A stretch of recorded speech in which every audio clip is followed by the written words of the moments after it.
बंदी छोड़ सतगुरु रामपाल जी परमेश्वर जी की जय हो।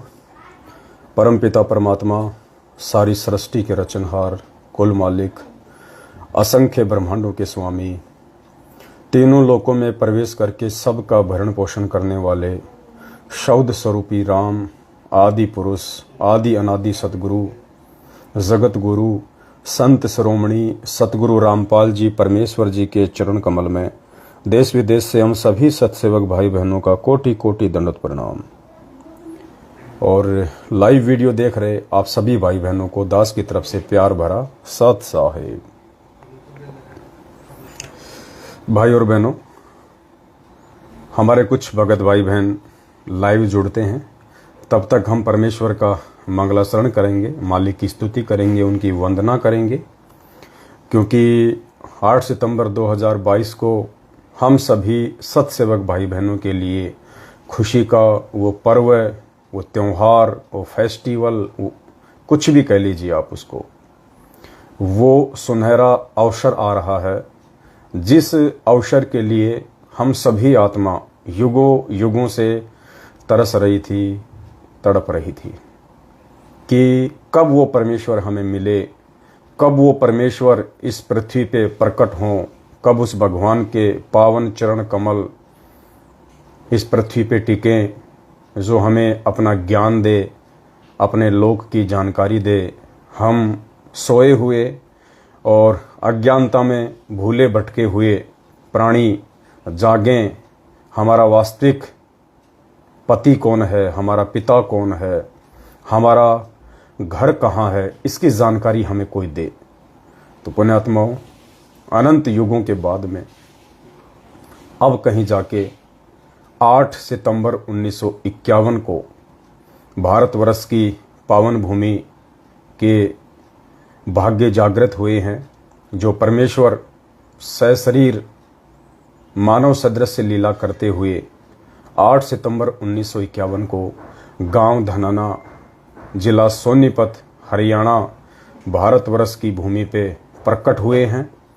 और उससे भी बढ़कर परम सौभाग्य यदि कहा जाए तो विश्व में सबसे ज़्यादा सौभाग्यशाली आत्माएं भारत देश की हैं, और भारत देश में सबसे ज़्यादा सौभाग्यशाली आत्माएं हरियाणा प्रांत की हैं, और उससे भी ज़्यादा सौभाग्यशाली आत्मा वो हैं जिनको सन 1994 से लेके आज वर्तमान तक सतगुरु रामपाल जी भगवान की शरण प्राप्त हुई है।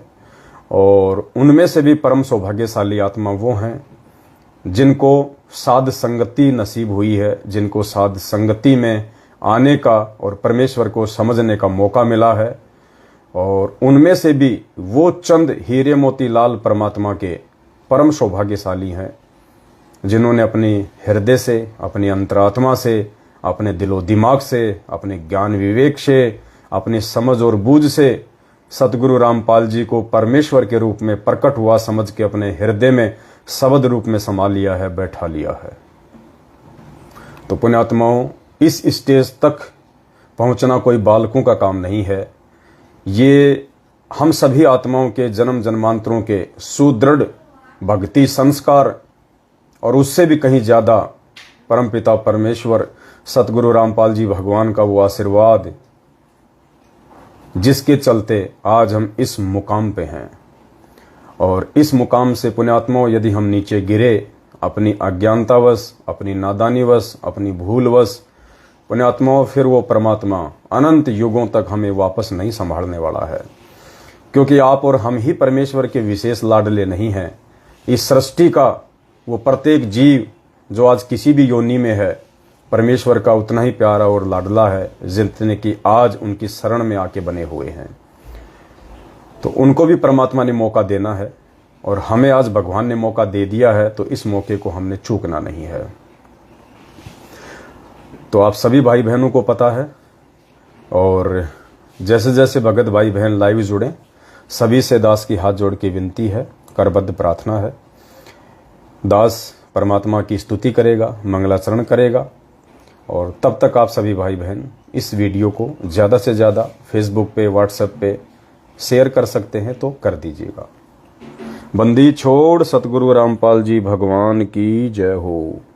गरीब नमो नमो शतपुरुष कुहूँ नमस्कार गुरु की नहीं। सुर नर मुनि जन साधु महा संतों सर्वस दीन। सतगुरु साहिब संत सब दंडोतम प्रणाम। आगे पीछे मध्य हुए तिनको जा कुर्बान। नराकार निर्विषम काल जाल भय भंजनम। निर्लेपम निज निर्गुणम अकल अनुपबे सुन धुनम। सोहम सुरति समापतम सकल समाना नीरतले। उजल हिरंबर हरदम हम बेपरवा था है। वार पार नहीं मध्य तम गरीब जो सुमर सिद्ध होई। गणनायक गलताना करो अनुग्रह सोही। पारस पद परवाना आदि गणेश मनाओ। गणनायक देवन देवा चरण कमल लो लाऊं। आदि अंत करूं सेवा परम शक्ति संगीतम। हृदय सिद्धि दाता सोही अविगत गुण है अतीतम। सत्य पुरुष निर्मोही जगदम्बा जगदीशम। मंगल रूप मुरारी तन मन अर्पूं शीशम। भक्ति मुक्ति भंडारी सुर नर मुनि जन ध्यावे। ब्रह्मा विष्णु महेशा शेष सहस मुख गावे। पूजय आदि गणेशा इंद्र कुबेर सरीखा। वरुण धर्म राय ध्यावे सुमरथ जीवन जी का। मन इच्छा फल पावे 33 कोटि अधारा। ध्यावे सैं 88 उतरे भव जल पारा। कट है यम की फांसी 33 कोटि अधारा। ध्यावे सैं 88 उतरे भव जल पारा। कट है यम की फांसी। बंदी छोड़ सतगुरु रामपाल जी भगवान की जय हो। बंदी छोड़ सतगुरु रामपाल जी भगवान की जय हो। बंदी छोड़ सतगुरु रामपाल जी भगवान की जय हो। तो सत्साई भाई और बहनों, दया परमपिता परमेश्वर जी की। आगे हम लाइव वीडियो में बढ़े इससे पहले दास कुछ छोटी छोटी बातों को आपके सामने पेश करना चाहेगा, क्योंकि पुण्यात्माओं भक्ति मार्ग पे हम उसी समय आगे बढ़ सकते हैं, सफल हो सकते हैं, जब हमारे मन में किसी भी प्रकार का कोई भी डाउट, ना तो आध्यात्मिकता के प्रति, ना सतगुरु के प्रति, ना भक्तों के प्रति, किसी भी चीज़ के प्रति हमारा डाउट नहीं होना चाहिए। और परमेश्वर भी कहते हैं कि करम भरम भारी लगे संसा सूल बबूल। डाली पानो डोलते परसत नाही मूल। और मालिक कहते हैं संसा सूल बबूल है। शंका जो है वो कीकर के कांटे की तरह होती है, जब तक वो निकलेगी नहीं तब तक प्राणी आगे नहीं बढ़ सकता है। तो दया परमपिता परमेश्वर जी की पहले 8 सितंबर 2022 को सतगुरु प्रगट दिवस सात संगतियों के माध्यम से जगह जगह मनाने के विषय में हम चर्चा कर रहे थे जयपुर में कजोड़ भाई के साथ में। और कजोड़ भाई से डिस्कस हुआ तो उन्होंने भी यही कहा कि भाई हम जयपुर में अगर परमात्मा दया बख्शेंगे तो सात संगति रखेंगे। तो कुछ बातें दास ने उनके सामने रखी, फिर वो सहमत हो गए कि भाई हम मान लो जयपुर में सात संगति रख भी लेंगे, मैसेज भी डालेंगे, नहीं डालेंगे तो भी मालूम तो हो ही जाता है। और मैनेजमेंट अपनी उस पुरानी घटिया आदत के तहत बीच में टांग अड़ाएगा, पुलिस प्रशासन को लाके खड़ा कर देगा, व्यवधान डालेगा, सात संगति को रुकवा देगा, नहीं हो पाएगी। तो इससे अच्छा है कि सभी भाई बहन अपने अपने घर पे ही परमात्मा को भोग लगाएं। इससे परमात्मा और ज़्यादा प्रसन्न भी होंगे और भक्तों का भी विश्वास बढ़ेगा। और एक और जहाँ खाली एक जगह परमेश्वर को भोग लगे, परमात्मा की आरती हो, और एक जगह जगह परमात्मा को भोग लगे, वो शब्द ब्रह्मांड में जाएं, जगह जगह परमेश्वर की आरती हो, तो परमेश्वर उससे ज़्यादा प्रसन्न होंगे और पृथ्वी का जो माहौल है वो भी सतोगुणी बनेगा। तो कजोड़ भाई दास की बातों से सहमत हो गए थे और फिर हम सब ने ये डिसीजन लिया कि 8 सितंबर को सभी भाई बहनों को हम अपने अपने घर पे ही परमात्मा का प्रगट दिवस मनाने की जो है हम उनको सलाह देंगे। तो दया रही परमपिता परमेश्वर जी की और सभी भाई बहन अपने अपने घर पे ही परमात्मा का प्रगट दिवस मना रहे हैं। कुछ बातें हैं पुण्यात्माओं, ये अध्यात्म है। और अध्यात्म में आप मेरे सभी भगत भाई बहन एक चीज को गांठ बांध लेना, अगर आप फेल हो गए उस चीज में तो पुण्यात्माओं जिंदगी में हम कभी परमात्मा को प्राप्त नहीं कर पाएंगे। देखो, अध्यात्म है, ये जानकारी जो परमेश्वर ने आज आप और हम सभी आत्माओं को आके बताई है, आज से पहले किसी भी संत महात्मा मंडलेश्वर ने हमारे को ऐसी यथार्थ शास्त्र प्रमाणित जानकारी नहीं दी थी। तो आज जब ये जानकारी हमारे बीच में आएगी और जब हम इस जानकारी को प्राप्त करके सतगुरु का उपदेश प्राप्त करके उनके मार्ग पे बढ़ने का प्रयास करेंगे, तो काल भगवान भी हर प्रकार से टांग खींचने का पूरा प्रयास करेगा, तरह तरह की शंकाएं मन में पैदा कर देगा, आपस में भगत भाई बहनों के बीच में मतभेद पैदा कर देगा, छोटी छोटी बातों को लेकर मनमुटाव पैदा करेगा। आप ये ना समझिए कि ये मनमुटाव सामने वाला भगत जानबूझ के कर रहा, नहीं। हम सब एक परमेश्वर की आत्मा है, हम सभी अच्छी आत्मा है, इसीलिए तो भगवान ने हम सबको अपनी शरण में लिया। वरना आपके पड़ोसी को देखो, रिश्तेदारों को देखो, दुनिया वालों को देखो, जो दिन रात 12 महीने उल्टे काम करने में लगे हुए, गुरु जी का नाम तक सुनना पसंद नहीं करते।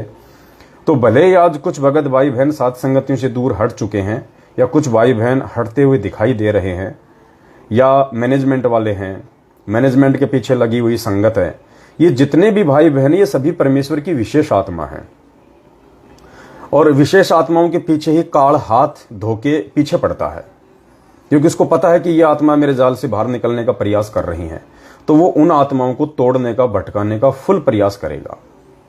तो हैं सभी परमात्मा की विशेष आत्माएं, लेकिन जब कोई भी प्राणी काल प्रेरित हो जाता है तो उसके बाद उसको लगता है कि मैं जो बात बोल रहा हूं या मेरे मन में जो बातें आ रही हैं वो बिल्कुल सत्य हैं, और सामने वाला जो सत्य बात कह रहा है वो बातें भी उसको उल्टी नजर आएंगी। तो इसमें दोष उस आत्मा का नहीं है जो काल प्रेरणा के चलते अपनी विचारधारा को उल्टी बना चुका है। अब हमने क्या करना है ऐसी स्थिति में? अब ऐसी स्थिति में काल फिर उस आत्मा से उल्टे ही काम करवाएगा, आपको भड़काने वाले काम करवाएगा, आपको जोश दिलाने वाले काम कराएगा, आपके साथ में उल्टे सीधे विचारों के साथ में पेश आएगा। मतलब काल चाहेगा, क्योंकि काल स्वयं प्रकट नहीं होता। परमात्मा ने बताया कि ये काल का नियम है, ये स्वयं प्रकट नहीं होता है, ये दूसरी आत्माओं के माध्यम से अपना काम करवाता है। तो काल फिर उन आत्माओं को निमित्त बना के आपको भी उसी रंग में रंगने का प्रयास करेगा, धीरे धीरे धीरे धीरे, कि आपके भी विचार उसके जैसे हो जाए। क्योंकि परमात्मा कहते हैं ना, एक झूठ को अगर 100 बार सुन लिया जाए वो झूठ भी सच लगने लगती है। तो काल फिर यही काम करेगा, आपके सामने उन भाई बहनों के माध्यम से बार बार बार बार बार बार झूठ परोसेगा, और आपको ऐसा लगने लगेगा धीरे धीरे, यदि आपने उस व्यक्ति से अपना स्टैंड क्लियर नहीं किया, तो अगर आपने उस व्यक्ति से जो अब आपके विचारों से सहमत नहीं है, यदि आपने उससे दूरी नहीं बनाई, तो वो व्यक्ति काल जो प्रेरित है वो धीरे धीरे आपको अपने रंग में रंगेगा काल प्रेरणा से, और आपके ऊपर असर हो जाएगा। और राजस्थान के किशनगढ़ में जो हमारे रामदेव भाई थे, जो अब सात संगतियों से हट चुके हैं, और कल किसी भाई ने उनका फोटो भेजा था मुझे, वो सतलोक आश्रम मैनेजमेंट हरियाणा के किसी आश्रम में बैठे हुए हैं। वहां पे वो 8 सितंबर को गुरुजी का जन्मदिन मनाने के लिए गए हुए हैं। वो भी हमारे भाई हैं, परमात्मा की अच्छी आत्मा है, लेकिन वही काल प्रेरणा हम सब जानते हैं। तो ऐसी स्थिति में पुण्यात्माओं हमने सावधानी बरतनी है, उनके साथ में मनमुटाव नहीं करना, राग द्वेष नहीं करना, लड़ाई झगड़ा नहीं करना, वाद विवाद नहीं करना, और सबसे बड़ी बात, हमारे उन भाई बहनों के प्रति अपने मन में कोई राग द्वेष की भावना पैदा नहीं करना। देखो, हमें परमात्मा ने बताया 2 बातें होती हैं, एक होता है मतभेद और दूसरा होता है मनभेद। मतभेद हो सकता है, विचारों को लेके मतभेद हो सकता है, कोई बड़ी बात नहीं है, क्योंकि ये मार्ग बड़ा अटपटा है। परमात्मा कहते हैं कबीर का मार्ग अटपट, झटपट समझ ना आवे, और जिसको झटपट समझ में आ जावे उसकी सारी खटपट मिट जावे। तो ये मार्ग झटपट समझ में आना ही मुश्किल है, और जिसके झटपट समझ में आ गया तो उसके तो सारी खटपट ही निकल जाएगी। तो ऐसी स्थिति में हमने हमारे उन भाई बहनों को समझाने का प्रयास करना है। अगर वो आपके समझाने से नहीं समझता है तो सीधा सा तरीका है, हमने उनसे दूरी बना लेनी है, हमने उनको ब्लॉक कर देना है, ताकि उनके मैसेज, उनके कमेंट्स, उनके फोन हमारे पास में ना आवें, जिससे कि वो भी बेचारा परेशान रहे और हमको भी वो फालतू में बाधा उत्पन्न करे। तो मतभेद हो सकता है, किसी का भी हो सकता है, विचारों को लेके कोई बड़ी बात नहीं है, ये परमात्मा ने हमें बताया। लेकिन पुण्यात्माओं, मन भेद बिल्कुल नहीं करना। विचारों की लड़ाई को विचारों तक ही सीमित रखना। यदि विचारों की लड़ाई को यदि आप मन पे लेके आ गए, मन पे लाते ही, यानी मतभेद को जिस दिन आप जी मन भेद पे ले आओगे, उसी समय हमारे अंदर वो दूरी बननी शुरू हो जाएगी उस भगत के साथ में कि जिसकी हम कल्पना भी नहीं कर सकते। और भगत से जैसे आपकी दूरी बढ़ी तो समझिए परमात्मा से भी आपकी ऑटोमेटिक दूरी बढ़ेगी, ऑटोमेटिक। क्योंकि मन जहां प्रवेश कर जाएगा फिर वहां पर राग द्वेष पैदा हो जाएगा, मान बढ़ाई और अहंकार पैदा हो जाएगा, अपनी बात को सत्य साबित करने की होड़ लग जाएगी। और परमात्मा कहते हैं, मान बढ़ाई से हैं दूर, आजिज के हरि सदा हजूर। और परमेश्वर कहते हैं, आधीनी के पास है पूर्ण ब्रह्म दयाल। आधीनी यानी जो भगत आधीनी के साथ, प्यार प्रेम के साथ, सबको अपना भाई बहन समझते हुए जो भक्ति मार्ग पे आगे चलेगा। आप अपने विचार रखिए, आपको अधिकार है, आपको स्वतंत्रता है। भारत का संविधान भी हमें एक मौलिक अधिकार देता है विचारों की स्वतंत्रता को पेश करने का। और भक्ति मार्ग में तो कोई बाध्यता है ही नहीं। परमात्मा ने तो हमें सतलोक से ही स्वतंत्र रखा हुआ है। परमात्मा ने तो हमें सतलोक से ही अपने विचारों की स्वतंत्रता दी हुई है। अगर परमेश्वर हमें स्वतंत्रता ना देते तो पुण्यात्माओं, हम काल भगवान के साथ इस गंदे लोक में नहीं आते। क्योंकि हमने अपनी इच्छा से, अपनी सहमति से, सतलोक से उस परमात्मा से दूरी बनाई है। और जब आत्मा अपनी इच्छा से, अपनी सहमति से परमात्मा से दूरी बना लेगी तो परमात्मा फिर उसको रोकता नहीं है। क्योंकि आत्मा पे परमात्मा ने कभी भी बाध्यता या बंदिश नहीं रखी है। और इसी स्वतंत्रता के नाजायज फायदा उठाने के चलते हम लोग सतलोक से नीचे गिरे। तो आज भी परमात्मा कोई बाध्यता, किसी भी प्रकार की जो कंडीशन आपके सामने नहीं रखेगा। परमेश्वर का सिर्फ एक ही काम है। परमात्मा ने हमें समझा दिया है कि बच्चों, मेरा काल भगवान के साथ में एक एग्रीमेंट हो रखा है, एक अनुबंध है। उस अनुबंध के तहत मैं केवल तुम्हें अपना मार्ग बताऊंगा, शिक्षा दूंगा, तुम्हें समझाऊंगा। बस उससे ज्यादा अगर तुम मेरी आंखों के सामने शराब पियोगे, मांस खाओगे, तो भी मैं तुम्हें कुछ नहीं कहूंगा। क्योंकि काल ने यही कहा था कि परमेश्वर, आप नीचे जाओगे, उन आत्माओं को अपना ज्ञान समझाओगे, लेकिन परमात्मा मेरी एक विनती है, आप उन आत्माओं के साथ में जबरदस्ती ना करना। आप केवल अपना ज्ञान समझाना, शिक्षा देना, उपदेश देना, सतलोक की जानकारी देना, लेकिन जबरदस्ती किसी को मत लेके जाना। जो आपके ज्ञान को स्वीकार करे, जो आपके विचारों से सहमत हो, जो आपके मार्ग में प्यार प्रेम और आधीनी के साथ आगे बढ़ना चाहे, उसी को आप अपने लोक ले जाना। बाकी आत्माओं को आप मेरे हवाले छोड़ देना। तो परमेश्वर ने कहा कि ठीक है भाई, जो आत्मा प्यार प्रेम आधीनी और कंधे से कंधा मिला के आपस में सहयोग करते हुए यदि आगे मेरे मार्ग में नहीं बढ़ेगी तो वो आत्मा अंदर से निर्मल नहीं हो पाएगी। और जो अंदर से निर्मल नहीं होगा वो मेरे सतलोक जाने के काबिल भी नहीं है। तो परमेश्वर की एक ये बाध्यता है पुण्यात्माओं, ये मजबूरी है परमेश्वर की। उस समर्थ परमात्मा की असमर्थता है ये। इसके चलते परमात्मा आज जबरदस्ती नहीं करेगा। आज उस जेल में बैठे हुए परमात्मा से सतलोक आश्रम मैनेजमेंट हरियाणा जो भी आदेश पारित करवाना चाहेगा, परमात्मा सहर्ष आदेश देगा। क्योंकि परमात्मा को पता है कि जो आदेश ये मेरे से पारित करवाना चाहता है, जो आदेश मेरे से लेना चाहते हैं प्रार्थना करके, मैं इनको मना नहीं करूंगा। क्योंकि मैंने तो मेरा आदेश बता दिया कि मेरे क्या नियम है, क्या मेरे उसूल हैं, कैसे तुम भक्ति मार्ग पे चलोगे, किन किन मर्यादाओं के साथ चलोगे, मेरे क्या विचार हैं, तुम कैसे रहोगे तो सफल होगे। और उसके बाद यदि कोई गुरुदेव के पास हिसार जेल में जाके कहेगा कि गुरुजी, हरियाणा में जितने भी जाट भाई हैं वो सारे के सारे सरकार के खिलाफ हैं, बीजेपी के खिलाफ है गुरुजी, और बीजेपी के खिलाफ उन्होंने बहुत बड़ा मोर्चा खोल रखा है गुरुजी, ऐसे में यदि आप हमें आदेश दे दो उन जाट भाइयों का साथ देने का, तो गुरुजी आप भी जाट, हम भी जाट और वो भी जाट, गुरुजी जब मिल बैठेंगे तीनों तो खूब जमेगा रंग। और गुरुजी हमारा तो टहल का मच जाएगा, लोगों की सहानुभूति, लोगों की संवेदना आपके प्रति हो जाएगी गुरुजी, लोग आपके ज्ञान को समझेंगे। तो परमेश्वर क्या करेगा, मालिक देख लेगा, रे गधो, मुझे अपने मार्ग पे लगाने के लिए ये घटिया तरीके अपनाने की जरूरत है। ये बात उनको नहीं कहेगा परमात्मा, अपने मन में सोचेगा और उनको कह देगा कि ठीक है भाई, अरे बहुत अच्छी बात है, अरे तुम बाहर हो, तुम्हें पता है बाहर के माहौल का, भाई मैं तो जेल में बैठा हूं, मुझे क्या पता बाहर क्या ड्रामा चल रहा है। अगर ऐसी बात है बच्चों तो खुल के काम करो, कोई दिक्कत नहीं, मेरा आशीर्वाद है। ये उस एग्रीमेंट के तहत कहेगा परमात्मा जो काल भगवान के साथ 21वें ब्रह्मांड पे किया था तपस्या पे। क्योंकि मालिक को पता है अगर ये इतना बुद्धिमानी होता, इतना ही ये विवेकी होता, समझदार होता, तो मेरे सामने इस तरह की बात ही ना करता। और ये मेरे सामने इस तरह की बातें कह रहा है, ये कर रहा है, इसका मतलब मैं इसको मना कर दूंगा तो भी ये अपनी मनमानी काल प्रेरणा से पूरी करेगा। तो परमेश्वर फिर उस आत्मा को रोकता नहीं, उस आत्मा को टोकता नहीं। और यही कारण था 2008 से सतलोक आश्रम बरवाला में डीवीडी से नाम दीक्षा देना शुरू करना। डीवीडी तो परमात्मा ने 2005 में ही बना दी थी।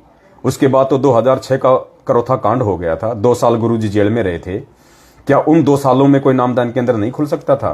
क्या उन 2 सालों में किसी भगत का नाम ही खंड नहीं हुआ?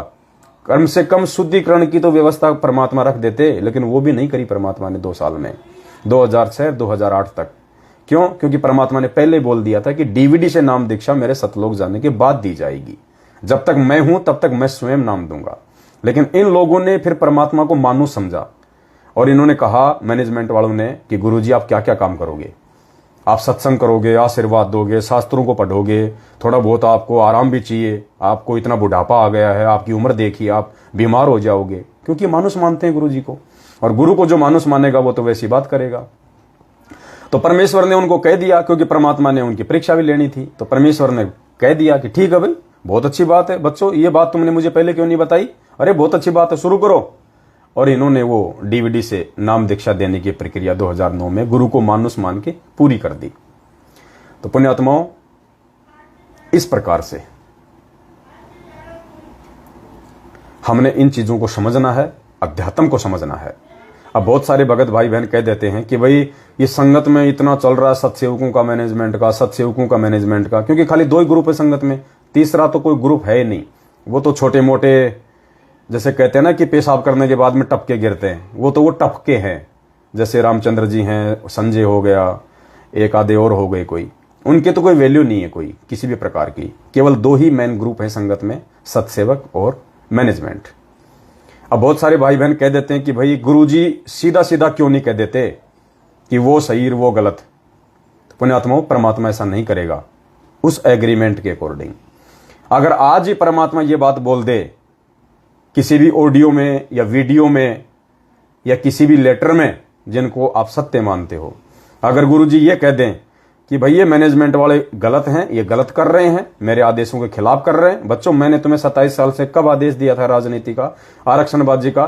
27 साल होगी मेरे को बच्चों। मैंने कब मेरे आश्रम में रक्तदान का कैंप लगवाया? कब मैंने देहदान का कैंप लगवाया? कब मैंने जाटों को आरक्षण में साथ दिया? बताओ, ये सारे उल्टे कुकर्म कर रहे हैं। और मेरे सत्सेवक बच्चे जो ज्ञान आधार से भाई बहनों को समझा रहे हैं, बिल्कुल सही काम कर रहे हैं। और सारे भाई बहन साथ संगतियों से जुड़ जाओ। अगर ये बात परमात्मा बोल भी देंगे आपके अनुसार ऑडियो वीडियो लेटर में, तो पहली बात तो वो लेटर हमारे तक आने नहीं देंगे। आप सब जानते हो अच्छे तरीके से, वो लेटर बाहर आएगा नहीं, वो ऑडियो वीडियो बाहर आएगा ही नहीं। और मान लीजिए अगर वो ऑडियो वीडियो लेटर बाहर आ भी गया, तो पुण्यात्माओं, जो छटनी परमात्मा ज्ञान आधार से जो करवाना चाहता है, सात संगतियों से पहले जोड़ जोड़ के फिर उसका जूस निकाल के, वो छटनी नहीं हो पाएगी। क्योंकि ये आदेश आने के बाद में हर व्यक्ति जो आगे चल के काल प्रेरित होना है, जिसको परमात्मा ने अपने मिशन से बाहर करना है, जो सतलोक जाने के काबिल नहीं है, जो अभी भगत नहीं बना है, वो भी साध संगतियों से ही चिपके रहेंगे। ये सोच के कि गुरु जी का आदेश आ गया भाई, साध संगति से हट गए तो फिर मामला खराब हो जाएगा। तो ये सोच के वो लोग साध संगति से जुड़े भी रहेंगे और उल्टे सीधे सारे कुकर्म और बकवाद भी करते रहेंगे और नाम धराएंगे सत्सेवक। जो हालत आज मैनेजमेंट की हो रही है इन ऑडियो वीडियो को देख के कि गुरुजी का आशीर्वाद तो मैनेजमेंट के साथ में है, गुरुजी कह रहे हैं मैनेजमेंट मेरा बनाया हुआ है। तो आज इस मैनेजमेंट में जितने कुकर्म हो रहे हैं वो कौन कर रहा है? उन्हीं के पीछे लगे हुए लोग। जितने भी कुकर्म है वो कौन कर रहा है? मैनेजमेंट वाले। फिर अकाल मौत कौन मर रहे हैं? मैनेजमेंट वाले। सबके घरों में लड़ाई झगड़े, आपत्तियां, दुख, संकट, तकलीफ किसके घरों में? मैनेजमेंट वालों के घरों में। क्यों? क्योंकि उन्होंने उन ऑडियो वीडियो को सत्य मान लिया, गुरुजी के वचन पे नहीं चले और मैनेजमेंट से वो जुड़े भी हुए हैं, साथ में सारे काम भी उल्टे कर रहे हैं, मर्यादा रख नहीं रहे हो, सारी रिश्तेदारियां निभा रहे हैं, सारी परंपराएं निभा रहे हैं, कुपात्रों को ज्योति पाठ और दान का पैसा दे रहे हैं। राजनीति का सीजन आ जा तो राजनीति कर लेते हैं, आरक्षणबाजी का सीजन आ जा तो आरक्षणबाजी में शामिल हो जाते हैं। तो ये सब कुकर्म करने के चलते और साथ में मैनेजमेंट से जुड़े रहने के चलते आज उनको कोई सुख नहीं है, हर प्रकार से वो परमात्मा से दूर हैं। तो भगवान ने तो साध संगतियों को अपने मिशन के लिए चुना है, और साध संगति से ही परमात्मा नेक आत्माओं की छटनी करेगा। तो इसलिए पुण्यात्माओं परमात्मा स्पष्ट रूप से नहीं कहेंगे, वरना छटनी नहीं हो पाएगी, पहचान नहीं हो पाएगी। मालिक को तो पता है, मालिक को तो पहचान है कि कौन सही है कौन गलत है, आगे तक कौन रुकेगा कौन बचेगा, कौन लंबी रेस का घोड़ा है। मालिक को तो पता है, क्योंकि परमेश्वर ही है जिसने हम सबकी वो टिकट बनाई है। ये परमेश्वर ही है जिसने हमारी वो टिकट अलॉट की है। और मालिक को पता है कि ये साध संगति जो है एक ट्रेन है, और किस आत्मा की टिकट कहां तक की है। तो मालिक को तो पता है कि जैसे जैसे जिसका स्टेशन आता चला जाएगा वो वहां पे नीचे उतरता चला जाएगा। तो परमेश्वर को तो मालूम है इन सब बातों का। इसलिए परमात्मा पुण्यात्माओं बहुत सूझबूझ और सोच समझ के साथ में, क्योंकि वो परमेश्वर है, वो अपने काम में किसी भी प्रकार की माइनस रत्ती भर भी त्रुटि नहीं करता है। इसलिए परमात्मा ने ये स्पष्ट रूप से नहीं बोलना होता है। एक तो काल के एग्रीमेंट के अनुसार, दूसरा परमात्मा ने जो छटनी करनी होती है आत्माओं की उस आधार से। ना परमात्मा आने के बाद में गलत मैनेजमेंट को बताएगा, ना आने के बाद में सही सत्सेवकों को बताएगा। ना परमात्मा आने के बाद में गलत सत्सेवकों को बताएगा, ना सही मैनेजमेंट को बताएगा। ये निर्णय सिर्फ आप और हमने ही करना पड़ेगा, उनके बाहर आने से पहले पहले। परमात्मा अपने ऊपर नहीं लेता कोई भी बात, लेकिन उनका विधान बना रखा मालिक ने, विधान के अनुसार सारे काम करता है कि राम किसी को मारे नहीं, और मारे तो हत्यारा राम। यानी गुरुजी किसी को गलत बताएंगे नहीं, अगर गलत बताया तो गुरुजी गलत। राम किसी को मारे नहीं, मारे तो हत्यारा राम। अपने आप ही मर जाएंगे, अपने आप ही छट जाएंगे, कर कर खोटे काम। तो परमेश्वर किसी का भी लेखा जोखा, किसी की बही खाता लेके आश्रम में नहीं बैठेगा कि इस तरफ मैनेजमेंट बैठ जाओ, इस तरफ सत्सेवक बैठ जाओ, कौन सही है कौन गलत है। अगर परमात्मा ने ऐसे ही बही खाता लेके दोनों पार्टियों को सामने बैठा के अगर छटनी करनी होती, पुण्यात्माओं 27 साल से भगवान ने रातों को 2-2 बजे तक जाग के सत्संग करने की जरूरत नहीं थी। फिर ये सत्संग क्या करेंगे? छटनी कौन करेगा? सत्संग करेंगे, गुरुजी के विचार करेंगे, गुरुजी के वचन करेंगे। फिर उन विचारों से प्रभावित उस भगत के लक्षण, भगत के गुण, भगत के विचार, भगत की आधीनी, भगत का प्रेम, भगत की बुद्धि, भगत का विवेक, ये करेगा। तो इस बहम में कोई भाई बहन ना रहे। तो मेरा सभी भाई बहनों से विनती है, प्रार्थना है, विचारों तक ही अपनी लड़ाई को सीमित रखेंगे तो आप भक्ति मार्ग पे आप टिके रहेंगे। और विचार हो सकता है आगे चल के आपको समझ में आ जाए, हो सकता है हम गलत हैं, हो सकता है आप गलत हो। तो विचारों की लड़ाई को विचारों तक सीमित रखो, और विचारों की लड़ाई पे ये विचार करो कि हम जो कर रहे हैं वो सही है या सामने वाला जो कर रहा है वो सही है। और मान बढ़ाई का मार्ग नहीं है। यदि हम गलत हैं तो हम हाथ जोड़ लेंगे, आप गलत हो आप हाथ जोड़ लो मैनेजमेंट वालों। लेकिन इस लड़ाई को मन भेद पे मत लाना, मत भेद तक सीमित रखना। लेकिन मैनेजमेंट ने लड़ाई को मन भेद पे लाके खड़ा कर दिया, और मन भेद पे लाने के चलते काल इनके अंदर इतना समाहित हो गया, इन्होंने हमारे ऊपर लठ बरसाने में भी कोई कसर नहीं छोड़ी, जान से मारने में भी कोई कसर नहीं छोड़ी। ये सबूत है कि सतलोक आश्रम मैनेजमेंट हरियाणा पूर्णतया मन भेदी है, पूर्णतया काल प्रेरित है। लेकिन जो साथ संगत से हमारे भाई बहन जो अपने विचारों को थोड़ा साइड में लेके जा रहे हैं, जो हमारे से इत्तेफाक नहीं रखते हैं, तो उन मेरे सभी भाई बहनों से मेरी विनती है, मेरी प्रार्थना है, आप थोड़ा सा विचार कीजिए। हम सब एक ही परमात्मा के बच्चे हैं, अंत में मिलना सबको एक ही जगह पे है। तो इतनी अपने मन में जगह जरूर रखना कि कल को आपस में मिलें तो सच्चाई बोलने के लायक रहें, सच्चाई बोलने के हम काबिल रहें। ऐसा नहीं कि आज मैनेजमेंट वाले जो गालियां बरसा रहे हैं, जो लठ बरसा रहे हैं, झूठी निंदा चुगली कर रहे हैं, कल को जब ये मिलेंगे आमने सामने, जब नीर खीर का निवेरा हो जाएगा, ये आंखों से आंखें मिला के सच्चाई बोलने के काबिल भी नहीं रहेंगे कि हमने तो इन आत्माओं पे इतने जुल्म कर रखे हैं बेइंतहा, हमारा हिसाब क्या होगा। तो पुण्यात्माओं, विचारों की लड़ाई को विचारों तक सीमित रखें। अगर आप किसी के विचारों से सहमत नहीं है, आप अपनी बात को रखिए। फिर भी यदि कोई आपकी बात नहीं मानता है तो फिर आपकी जिम्मेदारी बनती है आप बैठ के अपनी भक्ति कीजिएगा। आपका मकसद कोई फिर इस पवनदास के पीछे लगना नहीं है, आपका मकसद फिर बाल की खाल निकालना नहीं है। आपका मेन मकसद क्या है? भक्ति करना, परमात्मा को प्रसन्न करना। और परमात्मा प्रसन्न होंगे भक्ति से, मर्यादाओं से, नेक आचरण से। तो यही दास की विनती थी। तो किसी भी भाई बहन के प्रति मन में कोई भी मतभेद या मन भेद वाली स्थिति नहीं रखनी है, क्योंकि सोशल मीडिया पे जैसे कजोड़ जी को और मेरे को लेके थोड़ी बहुत जो बातें आपस में हो रही है ना, तो दास के प्रति अपने भाई के मन में कोई राग द्वेष नहीं है, ना हो सकता है। राग द्वेष तो मैंने महेंद्र भगोड़े के प्रति नहीं रखा आज तक। वो भी मेरा भाई है, कजोड़ जी भी मेरे भाई हैं, आप सब मेरे भाई बहनों, मेरे लिए आप सब एक समान हैं। मेरे लिए ना मैनेजमेंट विशेष है, ना कजोड़ जी विशेष है, ना कजोड़ जी के लिए मैं कोई विशेष हूं। उनकी भी यही सोच है, उनकी भी यही दृष्टि है, और इसी कारण से हम लोग आज तक साथ साथ हैं। वरना कितने लोग गए, कितने लोग आए। तो हम सब एक परमेश्वर के बच्चे हैं। अगर हम किसी के विचारों से सहमत नहीं हैं तो हम हमारा स्टैंड साइड में कर लें, हम क्लियर कर लें अपना स्टैंड, और अब हम अपनी भक्ति करें, राग द्वेष नहीं फैलाना फिर उस मार्ग में। तो ये दास की तरफ से सभी भाई बहनों को एक छोटा सा संदेशा था। और आज हम वीडियो को ज़्यादा लंबा नहीं लेंगे।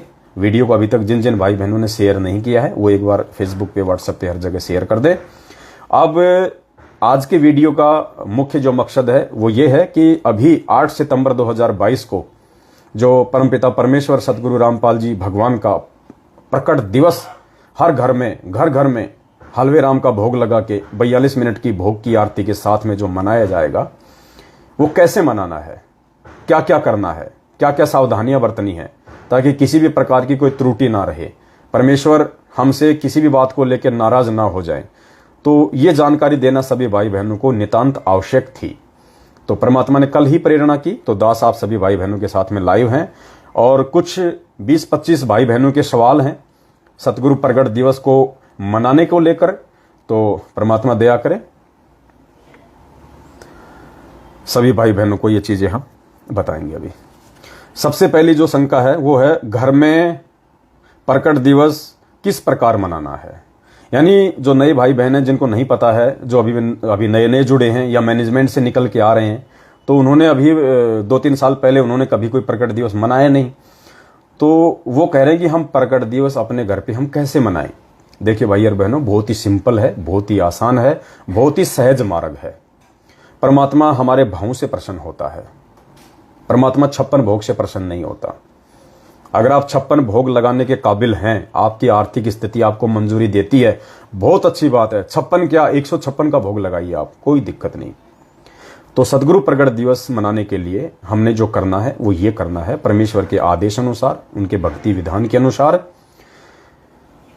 8 सितंबर के दिन आप जी किसी भी समय की कोई बाउंडेशन नहीं है।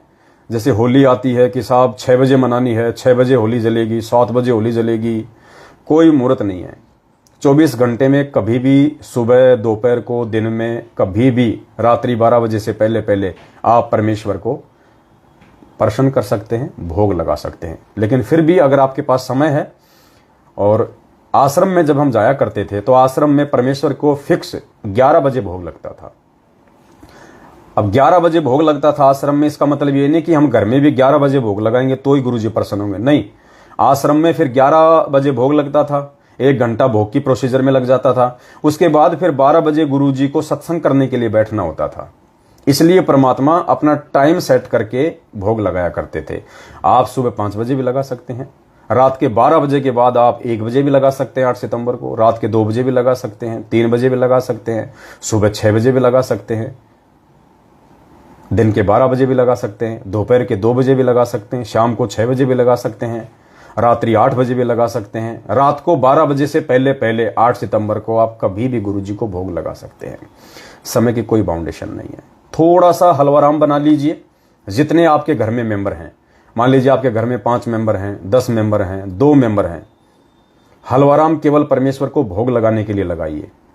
कितना, जितना एक प्रसाद के रूप में आता है, 1 चम्मच या 2 चम्मच, इतना सा। या जैसे आश्रम में हमारे को इतना मिलता था कि हमारी जो हथेली थी ना, इसमें आ जाता था, और आसानी से हमारी आत्मा जो है वो तृप्त हो जाती थी।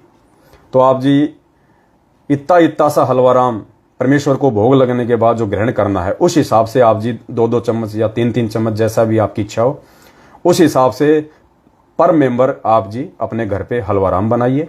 हलवाराम केवल देसी घी का ही बनेगा। देसी घी भी केवल गाय का या भैंस का। अब दूध तो जैसे ऊंट भी देता है, ऊंटनी, दूध तो ऊंटनी भी देती है, दूध तो भेड़ बकरियां भी देती हैं, और उनका दूध निकाल के घी बना के भोग नहीं लगाना। केवल गाय और भैंस का ही विधान है। वैसे तो विधान तो मेन गाय का है, क्योंकि गाय को जो है मतलब सुरधेनु कहा जाता है। मेन विधान तो परमात्मा को भोग लगाने का केवल गाय का है, लेकिन आज गाय रही नहीं। काल भगवान को पता था कि धरती पे परमात्मा आएगा, उस जानवर को या तो वो मरवा दे रहा है ज्यादा से ज्यादा, या उस जानवर की उसने ऐसी दुर्गति करवा दी, लोग अपने घर पे उसको रखना पसंद नहीं करते कि गाय थोड़ा सा दूध देती है, थोड़ा सा घी निकलता है, खाती पूरा है। तो इस चक्कर में लोगों ने गाय को रखना ही बंद कर दिया। वरना पुण्यात्माओं, गाय पूरे विश्व का एकमात्र ऐसा प्राणी है, 84 लाख योनियों में। इंसान भी नहीं है, इंसान तो केवल भक्ति करके अपना मोक्ष करवा सकता है। हम भी 84 लाख योनियों में है, कोई बाहर नहीं है, लेकिन इन सभी 84 लाख योनियों में इंक्लूड इंसान, गाय ही एकमात्र ऐसा जानवर है, ऐसा प्राणी है जो ऑक्सीजन लेता है और ऑक्सीजन ही छोड़ता है।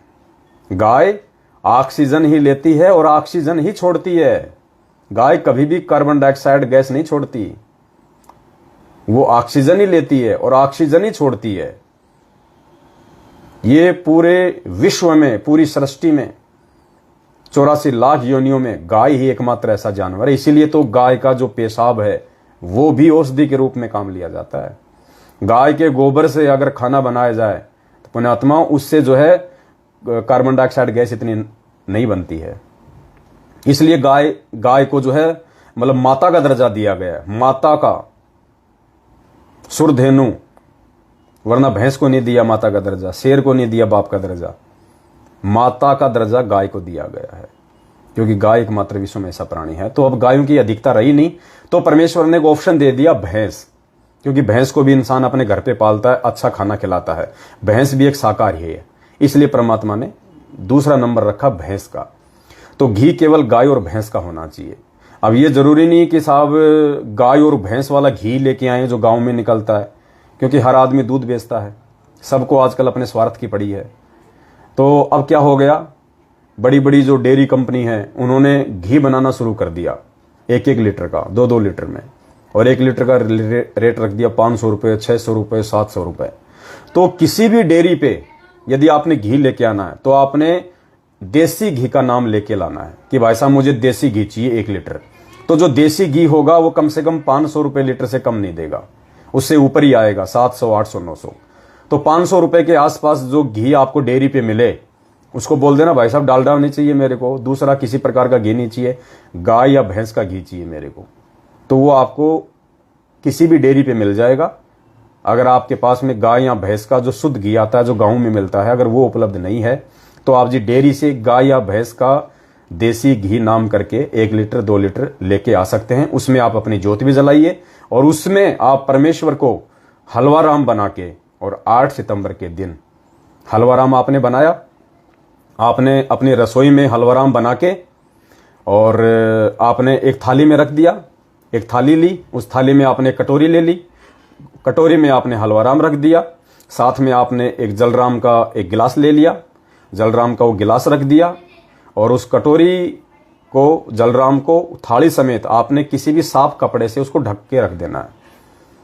कपड़ा चाहे लाल हो, पीला हो, हरा हो, सतरंगी हो, कोई महत्व नहीं रखता, कपड़ा साफ सुथरा होना चाहिए। उस कपड़े से आपने रसोई में थाली को, हलवेराम को, जलराम को ढक देना है। और यदि आप नए बर्तनों में हलवाराम बनाएं तो बहुत अच्छी बात है। अगर अभी तक आप केवल हलवाराम बनाने के लिए स्पेशल बर्तन नहीं लेके आए हैं, एक तो जैसे हम लोग कढ़ाई में सब्जी बनाते हैं, थाली में खाते हैं, उसी चम्मच से खाते हैं, और एक होता है कि परमात्मा का हलवाराम बनाने के लिए स्पेशल छोटी सी कढ़ाई ले आओ, एक थाल ले आओ, एक चम्मच ले आओ, एक कटोरी, एक गिलास स्पेशल ले आओ। उनमें केवल उसी कढ़ाई में गुरुजी को हमने हलवाराम बनाना है और उन्हीं बर्तनों में रख के हमने भोग लगाना है। और जब भोग की आरती समाप्त हो जाए उसके बाद हमने वो हलवाराम, वो जलराम किसी दूसरे पात्र में निकाल के फिर हमने दूसरों को डालना है, और उन पात्रों को धो के वापस अन्य बर्तनों से दूर रखें, स्पेशल रखें परमात्मा के। अगर किसी भाई बहन की ऐसी क्षमता नहीं है, आर्थिक स्थिति कमजोर है, तो जो बर्तन आप अपने घर में काम लेते हैं उनको अच्छे से साफ करके फिर आप परमात्मा का हलवाराम बनाएं, फिर आप परमात्मा को भोग लगाएं। उसके बाद रसोई में आप खड़े हैं, आपके जितने भी मेंबर हैं परिवार के, जो उपदेशी हैं या अनुपदेशी हैं, अनुपदेशी भी भोग की आरती में शामिल हो सकता है, उपदेशी को तो भोग लगाना ही लगाना है। सभी भाई बहन अगर आप पढ़े लिखे हैं तो बहुत अच्छी बात है, आपके पास में भक्तिबोध होगी। सभी भाई बहनों के पास में भक्तिबोध में भोग लगाने की विधि लिखी हुई है। संध्या आरती के बाद में अंदेव की आरती है, अंदेव की आरती के बाद में लिखा है भोग लगाने की विधि, मोकू कहां ढूंढे रे बंदे मैं तो तेरे पास में। और लास्ट में जब हम जाएंगे तो वहां एक शब्द आएगा लास्ट में, आज लग्या साहिब को भोग दीन के टुकड़े पाने का। वहां तक भोग की आरती है कंप्लीट।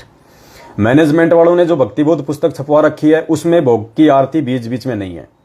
हम सत्सेवकों ने जो भोग की ये जो भक्तिबोध जो छपवाई है इसमें लगातार हमने, जैसे परमात्मा वीडियो में बोलते हैं जो भोग की आरती है जैसे जैसे बोलनी उसी हिसाब से हमने पूरी भोग की आरती को अच्छे से छपवा रखा है। आपको पेज वगैरह चेंज करने की जरूरत नहीं है, आप लगातार भोग की आरती भक्तिबोध से कर सकते हैं।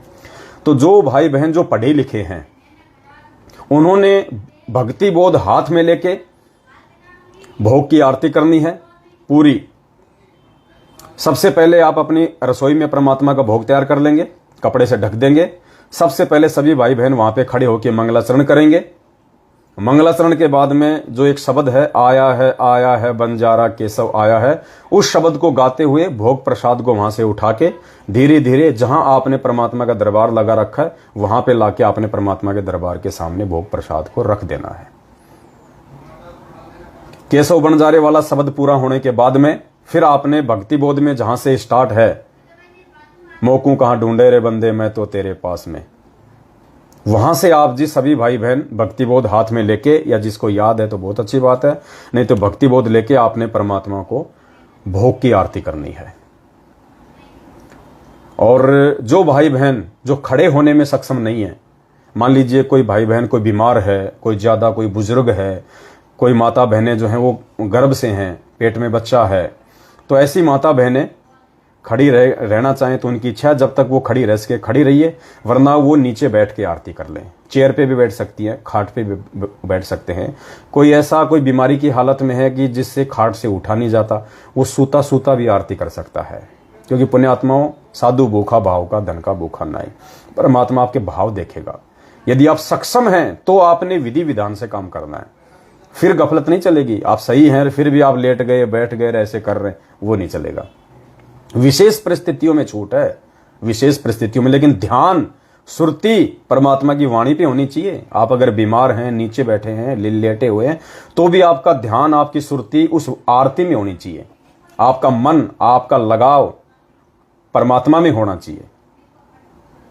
और जो भाई बहन पढ़े लिखे नहीं है और उनके घर में भी कोई और भगत नहीं है, अब वो कैसे करेंगे आरती परमात्मा की? तो वो आत्माएं सतगुरुदेव जी ने जो आरती जो गाई हुई है 42 मिनट की भोग की आरती, आप यूट्यूब पे जाएंगे, यूट्यूब पे हिंदी या अंग्रेजी में लिखेंगे भोग की आरती संत रामपाल जी महाराज, तो एक 40 या 42 मिनट की आरती आ जाएगी, सेम टू सेम वही, मोकू कहां ढूंढे रे बंदे मैं तो तेरे पास में, वहां से स्टार्ट है। उससे पहले मंगलाचरण आपने स्वयं करना पड़ेगा, केशव बंजारा का शब्द आपने गाना पड़ेगा, और फिर परमात्मा का जो वीडियो है वो वीडियो से आप जी परमात्मा की भोग की आरती कर सकते हैं विशेष परिस्थितियों में, क्योंकि ये वीडियो से चाहे भोग की आरती हो चाहे तीनों समय की आरती हो, ये परमात्मा ने विशेष परिस्थितियों के लिए बनाई है। तो जो अनपढ़ भाई बहन है वो इस प्रकार से परमात्मा की भोग की आरती वो कर सकते हैं। और कुछ भाई बहनों की जो शंकाएं हैं फिर दास लेता है आगे। नंबर 2, गुरुजी को भोग लगाने का सही समय क्या है? तो दास ने आप सभी भाई बहनों को बता दिया है, भोग आप अपनी इच्छा के अनुसार लगा सकते हैं, कोई समय फिक्स नहीं है। मान लीजिए कोई किसी की नाइट की कोई ड्यूटी है बेचारे की, वो सुबह 10 बजे छूटेगा, तो बताओ वो कहां से 5 बजे भोग लगाएगा? वो आराम से नहा धो के आके मालिक को भोग लगाओ। तो 24 घंटे में आप कभी भी परमात्मा को 8 सितंबर को भोग लगा सकते हैं। 8 सितंबर को रात्रि 12 बजे से लेके और फिर रात्रि 12 बजे तक 24 घंटे में आप कभी भी गुरुजी को भोग लगा सकते हैं, कोई बाध्यता नहीं है। यदि आप घर पे हैं, फ्री हैं, तो आप समय पे भोग लगाओ। सुबह नहा धो के बंदी छोड़ को आराम से 5 बजे लगा दो, 6 बजे लगा दो। 5 बजे तो बहुत ज़्यादा हो जाएगा क्योंकि बच्चे उठ नहीं पाएंगे, और आराम से आप परमात्मा को 9-10 बजे भोग लगाओ, कोई दिक्कत नहीं है। अगर आप घर पे हैं, कोई बाधा नहीं है, परेशानी नहीं है, तो 8, 9, 10 बजे तक आराम से आप परमात्मा को भोग लगाओ। हलवे भगत ने हलवा आटे राम का बनाना है या सूजी का? क्या भगत हलवे में काजू किशमिश बादाम आदि डाल सकता है? तो दास ने आपको परसों के लाइव में बता दिया था कि परमात्मा को भोग लगाने का जो विधान है वो गेहूं के आटे का ही हलवा राम बनाने का विधान है। क्योंकि वैसे तो अन्न, हर चीज अन्न में आती है, भांग भी अन्न में आता है, धतूरा भी अन्न में आता है, गांजा भी अन्न में आता है, तंबाकू भी एक अन्न है, गेहूं भी एक अन्न है। तो इसी प्रकार जो सूजी है वो भी एक अन्न से बनती है। लेकिन परमेश्वर को जो भोग लगाने का विधान है वो आटे का, गेहूं का आटा। आप कहेंगे गेहूं का आटा क्यों? क्योंकि पुण्यात्मा गेहूं का जो आटा है वो मुख्य अन्न में आता है। क्योंकि गेहूं जो है तीनों लोकों में खाया जाता है। गेहूं जो है तीनों लोकों में खाया जाता है, पूरे विश्व में खाया जाता है।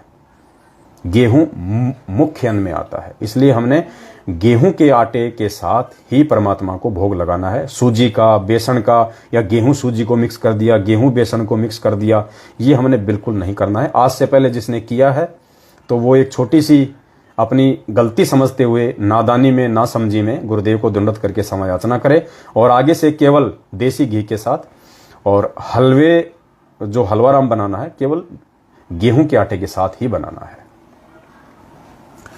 और हलवे में हमने किसी प्रकार का काजू किशमिश बादाम कुछ भी नहीं डालना। सिंपल, क्योंकि आश्रम में सिंपल ही बनता था। क्योंकि मन है पुण्यात्माओं, इसको ज्यादा जगह नहीं देनी, ये बकवादी है, इसको टेस्ट चाहिए। और वो भोग प्रसाद जो हम बना रहे हैं वो टेस्ट के लिए नहीं बना रहे, वो हम परमेश्वर को प्रसन्न करने के लिए बना रहे हैं। जो भक्ति विधान है उसको फॉलो कर रहे हैं हम। तो हमने मन को जगह नहीं देनी, काजू किशमिश वगैरह कुछ नहीं डालना उसमें। सिंपल गेहूं का आटा, देसी घी, चीनी या मिश्री जो भी आप यूज करना चाहें, जो भी उपलब्ध है आपके पास में, और जो भी उसमें पानी वगैरह डलता है, जो बनाने की जो भी प्रोसीजर है, केवल उस हिसाब से आपने हलवा राम को बनाना है। क्या भोग प्रसाद को आरती करते समय कपड़े से ढकना जरूरी है? बिल्कुल जरूरी है। क्यों जरूरी है? इसलिए जरूरी है कि उसमें कोई मिट्टी धूल वगैरह, कोई मक्खी मच्छर वगैरह ना बैठे। और ऐसा कोई रीजन नहीं है ढकने का, केवल इसीलिए कि साफ सफाई रहे, मक्खी मच्छर वगैरह ना बैठे और एक शुद्धता के साथ में परमात्मा को भोग लगे। और लास्ट में जब है परमात्मा का जब शब्द गाएंगे भोग की आरती का लास्ट में, आज लग्या साहिब को भोग दीन के टुकड़े पानी का, कोई जगह पुरबला भाग, तो उस समय हमने वो कपड़ा जो है उसको वहां से हटा देना है। उस समय हमने कपड़ा हटा देना है और हमने परमात्मा को भोग लगाना है। परमात्मा को भोग लगाने के लिए नए बर्तन खरीदने हैं या घर के पुराने बर्तनों में भोग लगा सकते हैं, यह दास ने आपको पहले ही बता दिया है। यदि आप सक्षम हैं तो आप नए बर्तन ले आइए, यदि आप सक्षम नहीं हैं तो जो पुराने बर्तन हैं आप उनको अच्छे से साफ करके धो मांज के परमात्मा को घर पे भोग लगाइए। क्या हलवा राम के साथ किसी अन्य वस्तु, रोटी सब्जी आदि का भोग लगा सकते हैं? बिल्कुल लगा सकते हैं भगत जी। हलवा राम के साथ में आप जी खीर राम बना लीजिए। खीर राम परमेश्वर को बहुत पसंद है, क्योंकि जब भी 3 दिन का समागम होता था आश्रम में तो तीसरे दिन परमात्मा का जो भोग पड़ता था उसमें परमात्मा खीर बनवाते थे। संडे को खीर परमेश्वर को बहुत पसंद है। तो आप, और खीर में पुण्यात्माओं कुछ नहीं डालना, वो शामक वगैरह और ये काजू किशमिश बादाम इलायची फिलायची पुण्यात्माओं कुछ नहीं डालना, सिर्फ दूध चावल और मीठा, बिल्कुल सिंपल जो आश्रम में बनती थी। आप सब्जी राम बनाइए, हलवा राम बनाइए, रोटी राम बनाइए, चाहे पूड़ी राम बनाइए, आप जो मर्जी बनाइए अपने घर में जो शुद्ध है। बाहर की मिठाई लाके हमने परमात्मा को भोग बिल्कुल नहीं लगानी, ये गलती बिल्कुल मत कर देना। चाहे मार्केट में कितनी अच्छी दुकान क्यों ना हो, कितना शुद्ध देसी घी की क्यों ना बनाता हो, बिल्कुल कोई मिठाई आपने नहीं लानी है। यदि आप अपने घर पे मिठाई से परमात्मा को भोग लगाना चाहते हैं, आपकी इच्छा है, आप सक्षम हैं, आप अपने घर पे बनाइए मिठाई शुद्धता के साथ। कोई भी आप मिठाई बनाइए, केवल भोग के लिए, भंडारे के लिए मिठाई यूज नहीं करना बिल्कुल भी। ये परंपरा बन जाएगी, परमात्मा नाराज होंगे, फिर ध्यान रखना। भंडारे में साग सब्जी रोटी हलवा राम और खीर राम, या जैसे दाल या चावल, केवल परमेश्वर को थोड़ा भोग लगाने के लिए आप अपने घर पे कुछ भी मिठाई वगैरह आप जी जो है वो बना सकते हैं। फिर वो प्रसाद के रूप में आप भक्तों को दे सकते हैं। और जो भंडारा बनेगा स्पेशली ध्यान रखना, देसी घी का ही बनना चाहिए। सब्जी भी रोटी भी सब देसी घी की, देसी घी से ही रोटी चुपड़ी होनी चाहिए। नहीं है तो कोई दिक्कत नहीं। सब्जी बना रहे हो तो तेल में सब्जी बनाई हुई, रिफाइंड में सब्जी बनाई हुई, डालडा में सब्जी बनाई हुई, ये पुण्यात्माओं परमात्मा को भोग नहीं लगेगा। सिर्फ देसी घी के भंडारे का ही भोग लगेगा परमात्मा को। हाँ, तेल में बनाई हुई सब्जी आप जी अन्नदेव की आरती कर सकते हैं। जो रोजाना हम अपने घर पे भंडारा बनाते हैं ना, तेल की सब्जी बनाते हैं रिफाइंड की, तो वो सब्जी को हमने परमात्मा को भोग नहीं लगाना, भोग की आरती में नहीं रखना। हम अन्नदेव की आरती कर सकते हैं। जो थाली में रख के करते हैं ना, एक छोटा सा टुकड़ा तोड़ के, आरती अन्नदेव तुम्हारी जैसे काया पले हमारी, ये वाला। तो अन्नदेव की आरती रिफाइंड में बने हुए भोजन के साथ में हम कर सकते हैं। लेकिन देसी घी का भंडारा बनेगा तो ही गुरुदेव को भोग लगेगा।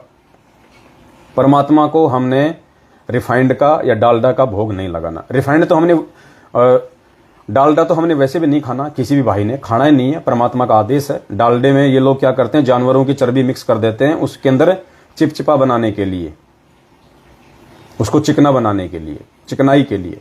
तो डालडा तो हमने ना अपने घर पे खाने के लिए यूज करना है, ना बाहर की कोई चीज हमने डालडा में बनी हुई खानी है, बिल्कुल भी। तो आप अगर हलवे राम के साथ में भंडारे का भी भोग लगाना चाहते हैं तो बहुत अच्छी बात है। भंडारा बनाओ परमात्मा का, बढ़िया भंडारा बनाओ, शुद्ध विचारों के साथ, शुद्ध खाने के साथ, शुद्ध सामग्री के साथ, देसी घी का। आप पुण्यात्माओं, आप अपने लिए भले, अगर आपकी स्थिति खराब है, आप अपने लिए भले चाहे वो तेल में सब्जी बना लो, लेकिन परमात्मा के लिए थोड़ी सी सब्जी देसी घी में बनाओ और वो भोग लगाओ मालिक को। भोग लगाने के बाद भोग प्रसाद को भंडारे के साथ मिक्स कर सकते हैं या अलग से भक्तों को देना है। देखो पुण्यात्माओं, कई बार क्या होता है कि भंडारा ज्यादा बन जाता है साथ संगति सत्संग में, और हम जो गुरु जी को भोग लगा रहे हैं, भोग लगाने के बाद हम वो सारा भंडारे में मिक्स कर देते हैं। और भंडारा यदि बच गया तो फिर हम क्या करेंगे, उसको क्या करेंगे बताओ? क्या ऑप्शन आपके पास में? अगर आड़ोस पड़ोस में कोई है तो हम उसको देंगे, या फिर हम किसी जानवर को देंगे, या आपको कहीं बाहर, आपको कहीं पे बहते हुए पानी में डालना पड़ेगा, या जमीन में कोई गड्ढा खोद के डालना पड़ेगा। वैसे भंडारा आप जी फेंक नहीं सकते। तो इसलिए दास की विनती है, भोग प्रसाद जो लगाया है आपने गुरु जी को, उसको आप जी अलग रखें, भंडारे को आप जी अलग रखें, क्योंकि वो भी भंडारे में से ही निकाला हुआ है, दोनों एक ही चीज है।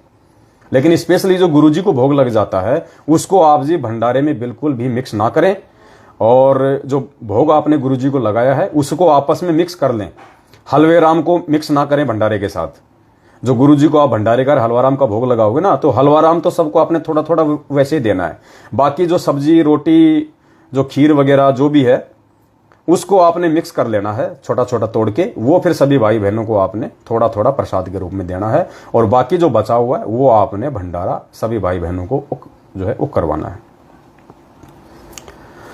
क्या अन्य खाद्य पदार्थों जैसे सब्जी या मिठाई आदि को भी देसी घी में बनाना है? देखो, गुरुजी को जो भोग लगेगा वो तो सब देसी घी में ही बनेगा, उसमें तो डालडा या तेल या रिफाइंड बिल्कुल भी मिक्स नहीं होगा।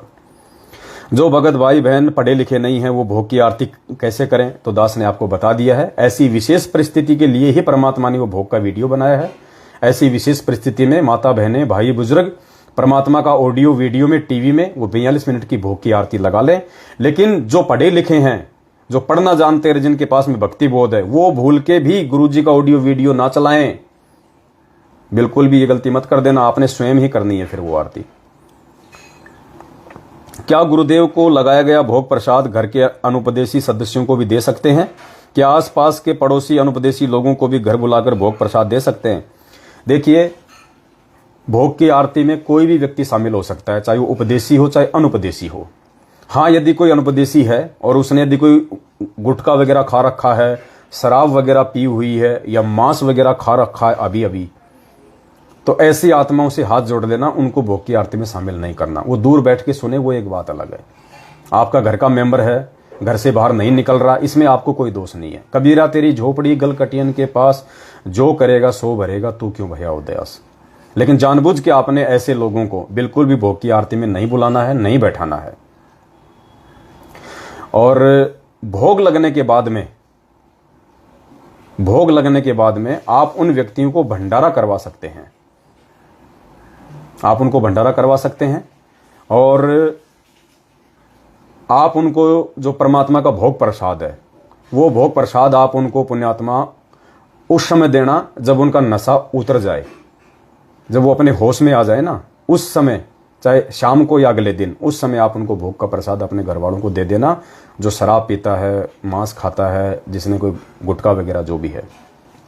और जो व्यक्ति आपके परिवार में है वो मांस भी खाता है, बीड़ी भी पीता है, गुटखा भी खाता है, शराब भी पीता है, भांग भी खाता है, सारे उल्टे काम करता है, और वो यदि भोग की आरती में शामिल होना चाहता है और उस समय यदि उस व्यक्ति ने ना तो कोई गुटखा खा रखा है, ना बीड़ी पी रखी है, ना उसने कोई शराब पी रखी है, ना कोई मांस खाया है, तो वो व्यक्ति हाथ पैर धोके या नहाके जैसा भी है वो परमात्मा की आरती में शामिल हो सकता है।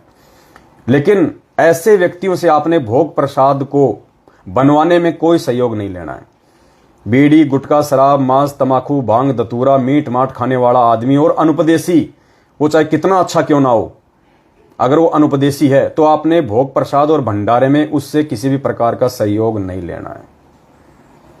स्पेशली जो गुरुजी को भोग लगाया जाएगा, बाकी भंडारे के तो देखो आपके घर में रोज बनते हैं, आप भी खाना खाते हैं, उसमें कोई दिक्कत नहीं है। गुरुजी को जो भोग लगाया जा रहा है उसमें अनुपदेशी व्यक्ति का और नशा पता करने वाले का, भले उस समय उसने नशा पता ना कर रखा हो, लेकिन भंडारा उससे नहीं बनवाना, कोई सहयोग नहीं लेना। ठीक है, वो आपको मार्केट से सामान लाके दे सकता है, लेकिन जो बनाने का जो काम होता है वो माता बहनों ने या भाइयों ने स्वयं ही बनाना है।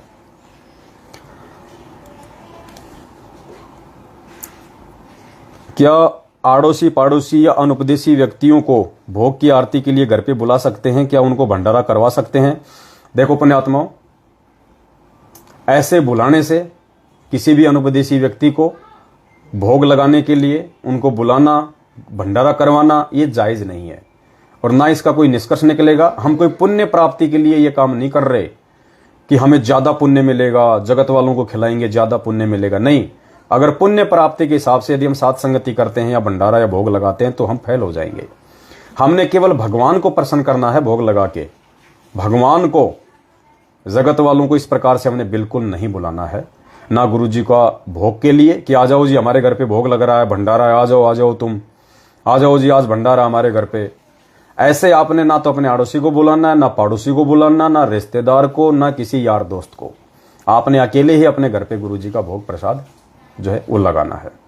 यदि कोई पहले से आपके घर पे आया हुआ है, ऑलरेडी आपके घर पे, चाहे आपका रिश्तेदार हो, चाहे आड़ोसी हो, चाहे पड़ोसी हो, चाहे एक आदमी हो, चाहे 100 आदमी हो, ऑलरेडी आपके घर पे बैठे हुए हैं, और उस समय यदि आप गुरु जी को भोग लगा रहे हो, अगर उनमें कोई भोग की आरती में शामिल होना चाहता है तो बहुत अच्छी बात है।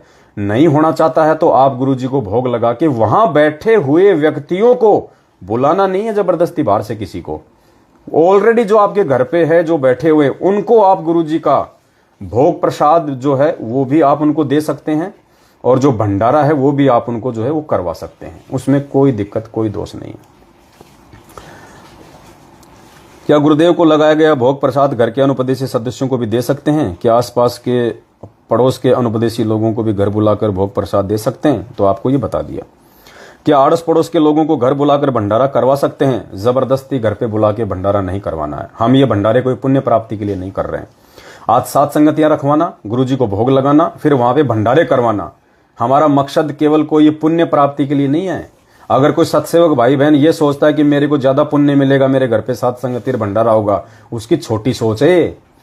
हमारा एक विशेष मकसद है ये भंडारे रखवाने का, सात संगतियां करने का, मतलब संगत को जागृत करना, भाई बहनों को इस बहाने भाई बहनों को सच्चाई से परिचित करवाना, परमात्मा के भक्ति विधान से परिचित करवाना, ताकि उनकी मर्यादा ना टूटे। हमारा एक विशेष मकसद है। अन्यथा गुरुजी के आने के बाद में हम इस प्रकार से कुछ भी नहीं करने वाले। फिर आगे परमेश्वर जो रजा बख्शेंगे, जो आदेश देंगे, उसी हिसाब से हमने काम करना है। क्या आड़ोस पड़ोस के लोगों को अपने घर पर सत्संग सुनने के लिए आमंत्रित कर सकते हैं? बिल्कुल पुण्यात्माओं, आप किसी भी आड़ोसी पड़ोसी को, रिश्तेदारों को, गांव वालों को चाहे रोज आमंत्रित करो अपने घर पे सत्संग के लिए, लेकिन 8 सितंबर को आपने किसी को आमंत्रित नहीं करना है। उस दिन आपने खुद ही अपने घर पे सत्संग सुनना है और गुरुजी को भोग लगाना है। 8 सितंबर के दिन स्पेशली आपने किसी को नहीं बुलाना है। अगर ऐसा होता तो हम सात संगतियां रखवा देते हम जगह जगह। हाँ, आप 9 सितंबर को बुलाओ अपने घर पे उनको, आप 9 सितंबर को बुलाओ, 10 सितंबर को बुलाओ, 7 सितंबर को बुलाओ, सत्संग सुनाओ, आए हुए को भंडारा कराओ, कोई दिक्कत नहीं है। लेकिन 8 सितंबर को केवल हम सब भाई बहनों ने मिलकर ही परमात्मा को घर पे भोग लगाना है। अगर भगत के घर में बहुत ज्यादा विरोध है तो क्या वह दूसरे भगत के घर पर जाकर प्रकट दिवस मना सकता है? देखो पुण्यात्माओं, कोशिश करनी है 99% तो हमने पैर रोप देने हैं। क्योंकि यदि आज भी हम हिम्मत नहीं करेंगे तो कौन से दिन हिम्मत करेंगे। और अगर आज हिम्मत नहीं करी तो परमात्मा भी फिर साथ देना बंद कर देगा।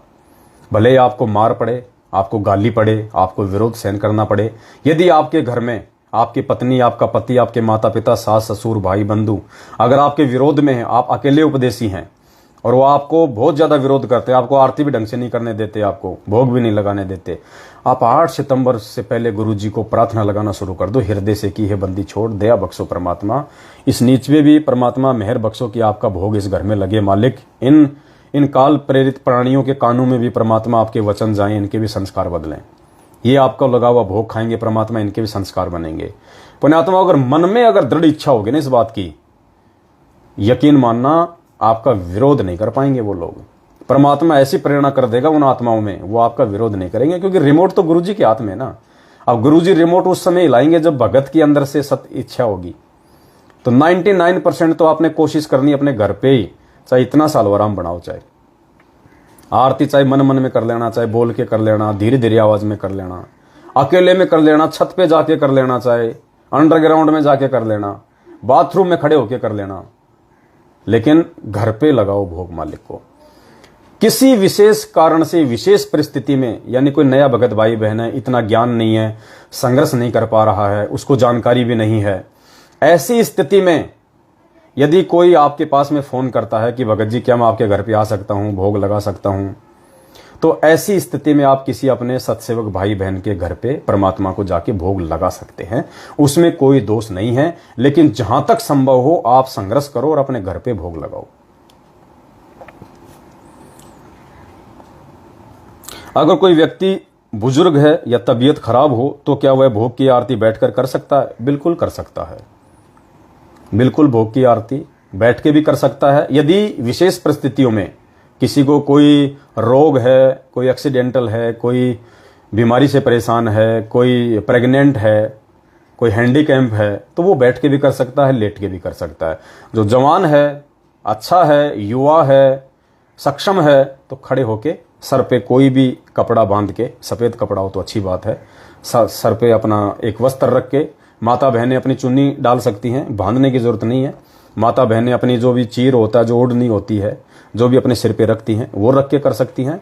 चाहे तो वो व्हाइट कलर का कोई कपड़ा बांध सकती हैं, भाई भी ऐसा कर सकते हैं। क्योंकि आप देखते हैं जब गुरुजी आश्रम में भोग लगाते थे तो उस समय परमात्मा सफेद कपड़ा बांध के लगाते हैं, एक सम्मान का सूचक है ये। तो अब तो हमने भगवान को पहचान लिया, तो भोग किया। हम तो तीनों समय की आरती में भी परमात्मा को सफेद कपड़ा अपने सिर पे रख के आरती करते हैं, क्योंकि सामने भगवान है भाई, और भगवान के सामने नंगे सिर अच्छा नहीं लगता। सामने कोई जेठ आ जाए, किसी का ससुर आ जाए, वो नंगे सिर रहती है? नहीं रहती ना। जब एक 2 कोड़ी के प्राणी का तुम इतना सम्मान करते हो तो भगवान का सम्मान नहीं करोगे? कॉमन सेंस की बात है। क्या भोग की आरती के बाद विनती का अंग कर सकते हैं? बहुत अच्छी बात है, सबने करना है, सबने करना चाहिए। हम विनती करते जी गुरु जी थारे आगे, साहिब थारे आगे। भोग की आरती के बाद में सभी भाई बहन विनती करें, जरूर करें। बहुत अच्छी बात है, बहुत अच्छा पॉइंट याद दिलाया भाई ने। भोग की आरती सभी भाई बहनों ने करनी है, कोई दिक्कत नहीं है। और भोग की आरती के बाद में एक आरती और आती है, मारे हुआ पाठ पर कास बधाई मैं बांटूंगी, वो भी कर सकते हैं। क्योंकि पुण्यात्माओं अब हमें समझ में आ गया कि असली पाठ क्या है। ये इस पे नीचे लिखा हुआ है, नीचे की लाइन में मूल्य नित्य नियम पाठ। गुरुजी ने क्या लिखा है देखिए, नीचे मूल्य में क्या लिखा है? नित्य नियम पाठ। हम भक्तों को जब ये पता चल गया कि धरती पे असली भगवान कौन है, तो उसके बाद पुण्यात्माओं हम भक्तों के लिए सबसे बड़ा पाठ ये भक्ति बोध है। तो हम तो इस पाठ को लेके आरती करेंगे, उस पाठ प्रकाश के लिए आरती नहीं कर रहे हम। हमारा पाठ प्रकाश ये है, ये पाठ करने से हमारी आत्मा में जो प्रकाश आएगा, हम तो वो पाठ प्रकाश करेंगे। तो शुरू में थोड़ा सा ध्यान रखना, मैनेजमेंट वालों की पुस्तकों में लिखा हुआ है कि मारे आए गरीबदास, मारे आए स्वामी रामदेवानंद, वो नहीं बोलना हमने केवल 2 ही शब्द बोलने हैं, मारे हुआ पाठ पर कास बधाई मैं बांटूंगी, ये मारे आए साहिब कबीर बधाई मैं बांटूंगी। या तो साहिब कबीर बोल दो, या मारे आए, सतगुरु देव बधाई मैं बांटूंगी। इन दोनों में से एक कोई भी शब्द आप बोल दो, क्योंकि वो कबीर ही सतगुरु है, सतगुरु ही कबीर है। संत रामपाल जी ही कबीर है, राम और कबीर ही संत रामपाल जी है। संत रामपाल जी ही सतगुरु है, सतगुरु ही संत रामपाल जी हैं। इसके अलावा हमने और किसी को नहीं लगाना, क्योंकि हम केवल अपने भगवान को भोग लगाएंगे, किसी दूसरे को नहीं लगाएंगे। यदि हम इस पड़ोस के अनुपदेशी लोगों को भंडारे व सत्संग के लिए आमंत्रित करते हैं, वह भंडारा अगर आवश्यकता से अधिक बन जाता है तो क्या भंडारे को आस पड़ोस में बांट सकते हैं? बिल्कुल पुण्यात्माओं, जो भंडारा यदि, पहली बात तो हमने बहुत सोच समझ के उसी हिसाब से भंडारा तैयार करना है। सच्ची नीयत से करोगे तो परमात्मा भंडारा वेस्टेज होने नहीं देगा। फिर भी यदि भंडारा यदि बच जाता है तो हम पहले गुरु जी को दंडवत प्रणाम करें, गुरु जी से हम आज्ञा ले कि परमेश्वर इस अनमोल प्रसाद को यदि बाहर कहीं रखा जाएगा उससे बेटर है परमेश्वर आपके बच्चों के पेट में जाए, तो परमेश्वर आपको भोग लगा हुआ प्रसाद खाएंगे तो उनकी आत्मा आध्यात्म की ओर जागृत होगी। तो परमेश्वर को दंडवत करके किसी भी गलती की माफी मांग के फिर आप बाहर परमेश्वर का भंडारा ससम्मान किसी पॉलीथीन वगैरह में पैक करके या कहीं भी किसी मंदिर के आगे या किसी रेड लाइट पे जाके आप लोगों को खिला के भी आ सकते हैं। बच जाए तो, जानबूझ के बचाना भी नहीं है, नहीं तो फेल हो जाओगे। मालिक अंतर्यामी है, तुम सोचोगे लो मैं ज्यादा बना लेता हूं, फिर जो बच जाएगा वो तो बाहर जाके खिला के आ जाऊंगा, वहां भी फेल हो जाओगे, क्योंकि मालिक अंतर्यामी है। अनजाने में जो बच जाता है उसकी बात दास कर रहा है, वहां जाके हम उनको कर सकते। अगर कहीं कोई खाना खिलाने वाली स्थिति में आप नहीं हैं, आपके आसपास कोई रेड लाइट नहीं है, कोई मंदिर नहीं है, कोई खाना खाने को तैयार नहीं है, फिर भी खाना बच गया तो क्या करेंगे? फिर उसके दो तरीके हैं पुण्यात्मा। वो खाना या तो हमने बहते हुए पानी में जल प्रवाह कर देना, या हमने जमीन में खड्डा खोद के हमने उसको जो है वो दबा देना है, ठीक है। और किसी भी जानवर को यदि आप खाना खिलाओ तो आपने वहां पे खड़े होके खिलाना है, डाल के नहीं आना। डालोगे फिर उस पर कोई चोट करेगा, कोई उस पर पेशाब करेगा, उस पर कोई अपने पैर रखेगा, अनादर हो जाएगा फिर। इसलिए अगर किसी जानवर को या पक्षी को डालते हो तो वो खाना आपने खड़े होके पूरा खिला के आना है, अन्यथा उसको बहते हुए पानी में जल प्रवाह कर सकते हैं, जमीन में गड्ढा खोद के दबा सकते हैं। अनादर नहीं करना परमेश्वर का। कुछ भक्तों की शंका है कि क्या आटे का हलवा राम बनाने में दूध का उपयोग कर सकते हैं, यानी आटे का हलवा दूध में बनाना है या पानी में? दूध का इस्तेमाल नहीं करना बिल्कुल भी। जो विधि परमेश्वर ने अपनाई है, जो आश्रमों में अपनाई थी, उसी विधि से हमने केवल जलराम, देसी घी, आटा और मीठा, केवल इसी का बनाना है। और कोई वस्तु हमने हलवे राम में छाछ से या दूध से या पनीर से बिल्कुल नहीं बनाना।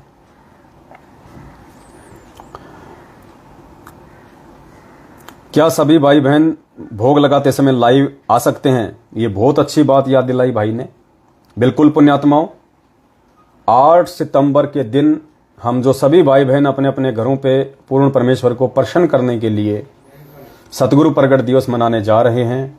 जो भाई जिस भी समय गुरु जी का प्रगट दिवस मनावे, भोग लगावे, सभी से हाथ जोड़ के विनती है, यदि आप फेसबुक चलाना जानते हैं तो सभी भाई बहन लाइव आए, भोग की आरती लाइव चलाओ सभी भाई बहन अपने अपने घर पे। पुण्यात्माओं, हजारों लाखों जब भोग की आरती लाइव चलेगी, और एक चीज और ध्यान रखना, जब आप गुरु जी को भोग लगाओ, आप भोग की आरती आप करो, तो एक व्यक्ति के हाथ में आप मोबाइल देके खड़ा कर देना।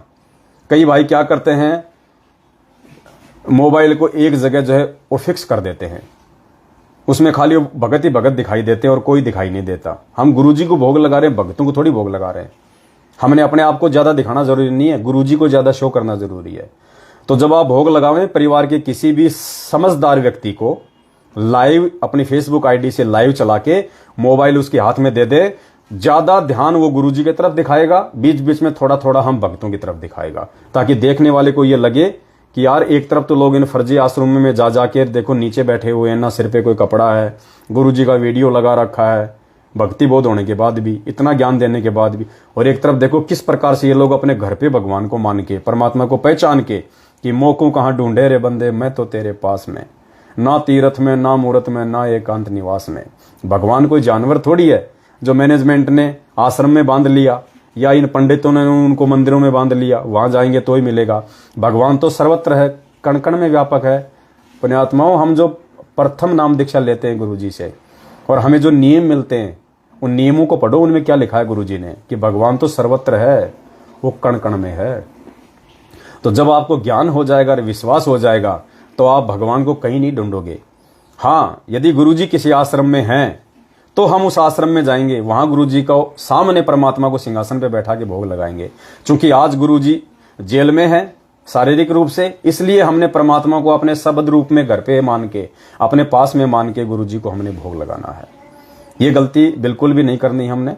परमात्मा को अपने से दूर नहीं समझना। परमात्मा शब्द रूप में हम सब आत्माओं के साथ में, वो सक्षम है, जब चाहे वो कोई भी रूप, कोई भी शरीर धारण कर सकता अपनी आत्मा के लिए। तो सब भाई बहनों ने इसी प्रकार से किसी समझदार व्यक्ति को मोबाइल देके और फिर भोग की पूरी आरती, और फिर उस आरती को फेसबुक के ऊपर डालनी है। एक चीज और विशेष ध्यान रखना, जब आप भोग की आरती चलाओ तो ऊपर आपने मैसेज जरूर लिखना है। ये गलती मत कर देना, डायरेक्ट मत चला देना। जब आप लाइव चलाओगे तो वहां पे ऑप्शन आता है कुछ लिखने का, तो आपने क्या लिखना है, सत साहिब आज 8 सितंबर को घर घर में सतगुरु रामपाल जी भगवान को भोग लगा। अपना नाम मत लिखना, अपना गांव मत लिखना, अपना पता मत लिखना। सिर्फ हाँ, आप चाहो तो आप लिख भी सकते हो, लेकिन ऊपर ये लिखना, सत साहिब आज 8 सितंबर को घर पर ही शब्द रूप में प्रकट सतगुरु रामपाल जी भगवान को हलवे राम के साथ में भोग लगा। क्या लिखना है, सत साहिब आज 8 सितंबर को घर पर ही शब्द रूप में प्रकट सतगुरु रामपाल जी भगवान को हलवे राम का भोग लगा। और नीचे फिर आप अपना नाम गांव पता भी डाल सकते हैं, अपना मोबाइल नंबर भी डाल दो, कोई दिक्कत नहीं है। तो ये आपने विशेष तौर से ध्यान रखना है, क्योंकि पुण्यात्माओं ये परमात्मा है, धरती पे प्रकट है, और ये शब्द रूप में अपने प्रत्येक उस आत्मा के पास में, उस आत्मा के साथ में 24 घंटे हर क्षण हर पल प्रकट रहता है। जो आत्मा मर्यादा में रह के गुरु को शब्द रूप में मान लेती है, गुरु को परमात्मा मान लेती है, अंतर्यामी मान लेती है, हाड़ मांस से दूर मान लेती है।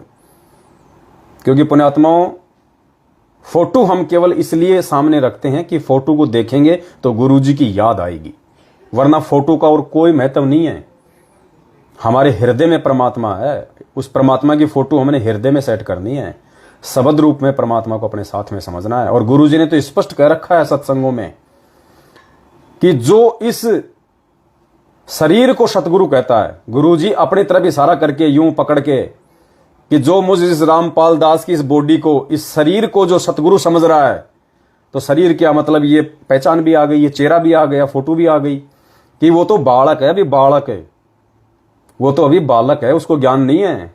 जो फोटो को ही गुरुजी मान रहा है, इस शकल और सूरत को ही जो गुरुजी मान रहा है, इस शकल और सूरत के अंदर एक और शकल सूरत है, एक और पावर है, वो एक और जो है वो शब्द है, जो कोई भी रूप बना सकता है, कोई भी शकल बना सकता है। हमने वो शब्द रूप को पकड़ना है। शब्द यानी गुरुजी का वचन, गुरुजी का आदेश, वो है हमारा असली गुरु भाई। जो गुरु वचन पे डट गए, कट गए फंद 84 के। तो जो व्यक्ति केवल अभी एक फोटो को ही, सतगुरु रामपाल जी भगवान की फोटो को ही यदि वो गुरुजी मान रहे हैं, तो परमात्मा कहते हैं वो नादान है, अभी बालक है, उनको ज्ञान नहीं, अभी समय लगेगा समझने में। इसका मतलब ये भी नहीं कि हम गुरुजी की फोटो रखना छोड़ दें या गुरुजी की फोटो के आगे आरती करना, भोग लगाना छोड़ दें। नहीं, ये तो आजीवन करना है। लेकिन फोटो में गुरुजी नहीं समझना। अगर कोई गुरुजी की फोटो को गाली दे रहा है और हमारे मन में अगर कोई गुस्सा या क्रोध आ रहा है, पुण्यात्माओं हम कमजोर है, अभी हम बच्चे हैं फिर अध्यात्म में। आपने परमात्मा को फोटो में समझ रखा है, शब्द रूप में नहीं समझ रखा। अरे गाली लगती है 5 तत्व के इंसान को, चोट लगती है 5 तत्व के इंसान को, गुस्सा आता है 5 तत्व के इंसान को। जो शब्द है, आपने यदि गुरुजी को आपने शब्द रूप में मान लिया, तो शब्द को कौन गाली दे देगा? शब्द को कहां से गाली लगेगी? शब्द को कौन चोट मार देगा? तो इसलिए परमात्मा कहते हैं कि जो व्यक्ति इस बॉडी को ही सतगुरु मान रहा है, मुझ रामपाल को, कहते हैं वो तो अभी बालक है, बालक है। सुनिए परमेश्वर का ये अनमोल सत्संग।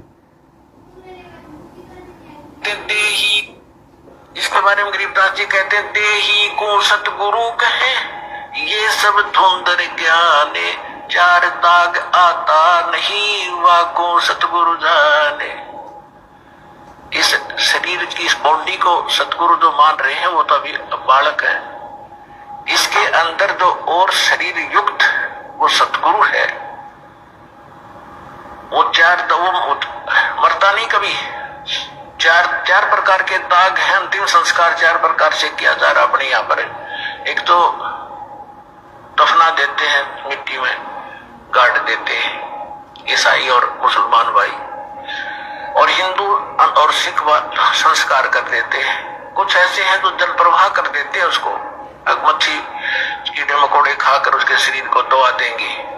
और कुछ क्या करते हैं, एक मचान बना देते हैं ऊंचा, उस शव को उस पर डाल देते हैं, पशु पक्षी ऊपर के पक्षी आदि खा लेते हैं। तो 4 प्रकार से अंतिम संस्कार यानी दाग दिया जाता है। तो परमात्मा कहते हैं, गरीबदास साहब जी कहते हैं, इस देही को सतगुरु कहे, ये सब धुंधर ज्ञान और 4 दाग आता नहीं वाको सतगुरु जान। तो यहाँ क्या बता रहे हैं कि परमात्मा जब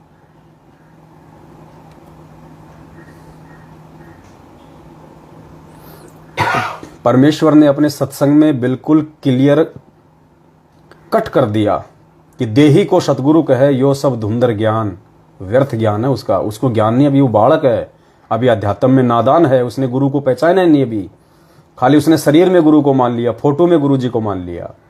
फोटो तो केवल एक भाव पैदा करती है, आपको याद दिलाएगी, बाकी तो गुरु जी ने कह दिया कि देही को सतगुरु कहे, यो सब धुंधर ज्ञान। जो इस बॉडी को सतगुरु मान रहे हैं वो तो अभी बालक है, बालक है, वो तो परमात्मा है। वो जब चाहे जिस रूप में चाहे अपने भगत के सामने प्रकट हो जाएगा अपने भगत का काम करने के लिए। सुनिए, ये सबसे आप इसके बाद गुरु जो है ये सबसे आपका साथी रहेगा। गुरु शब्द रूप में साथ रहेगा आपके, शब्द रूप में शब्द भी चलेगा और साथ में जहां आवश्यकता पड़ेगी अपना शरीर धारण कर लेगा। ये दोनों साथ देता है। तो इस प्रकार से हमने पुण्यात्माओं अब इस भक्ति मार्ग के नेक्स्ट लेवल में सात संगतियों के माध्यम से आगे बढ़ना है। ये हमारा ऊपर का लेवल आ गया। अब शुरू में बच्चा जब स्कूल जाता है तो उसको दिखाया जाता है, आ से आम बोल बोल के गा गा के सुनाया जाता है, आम की फोटो दिखाई जाती है ताकि वो समझ जाए।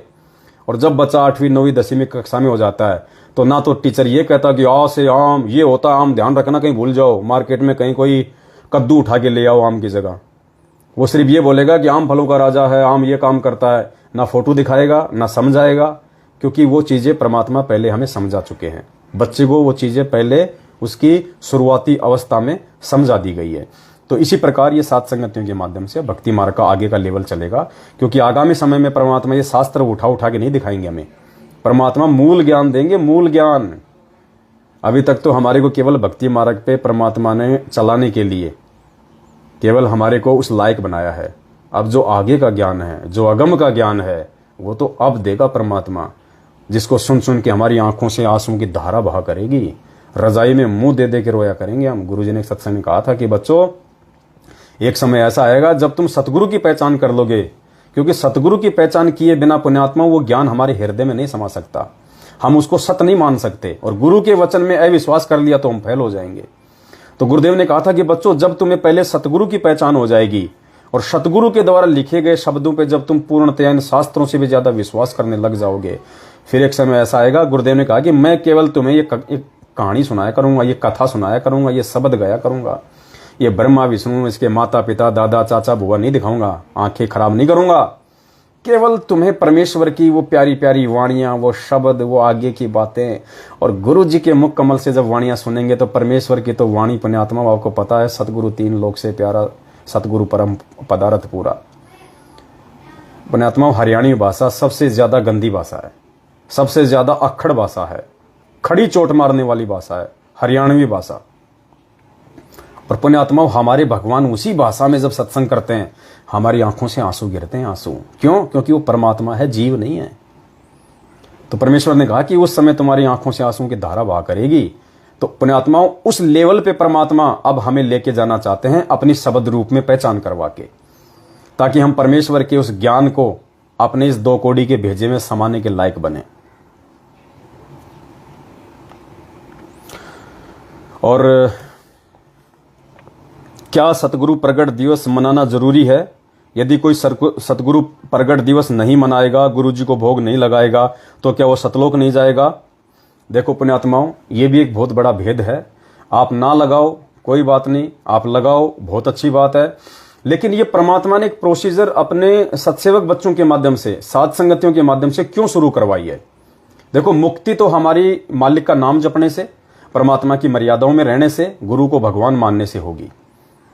लेकिन ये हलवे राम का भोग लगवाना, अपने घर पे लगवाना भोग की आरती के साथ में, और अपने अपने घरों से उस फोटो को हटवा देना, पुण्यात्माओं ये प्रोसीजर क्यों शुरू करवाई परमात्मा ने? इसके पीछे बहुत गहरा रीजन है।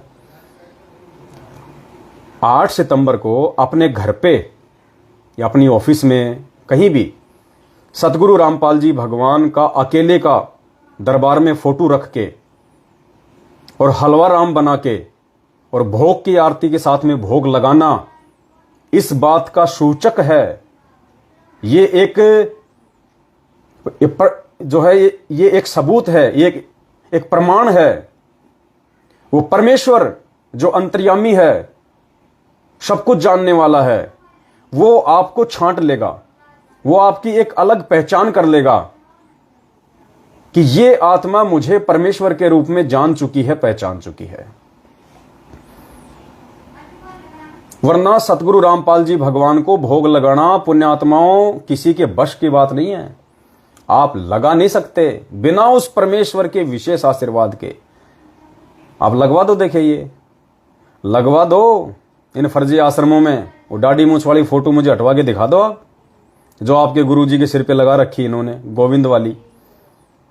लगवा दो इनसे अपने घर में गुरुजी को हलवा राम का भोग, मनवा दो आप इनसे सतगुरु प्रगट दिवस। नहीं मनाएंगे, मर जाएंगे, ये नहीं मनाएंगे। क्यों नहीं मनाएंगे? क्योंकि अभी उनका लेवल बहुत नीचे का है, जो कभी नाम दीक्षा लेते समय आप और हमारा हुआ करता था।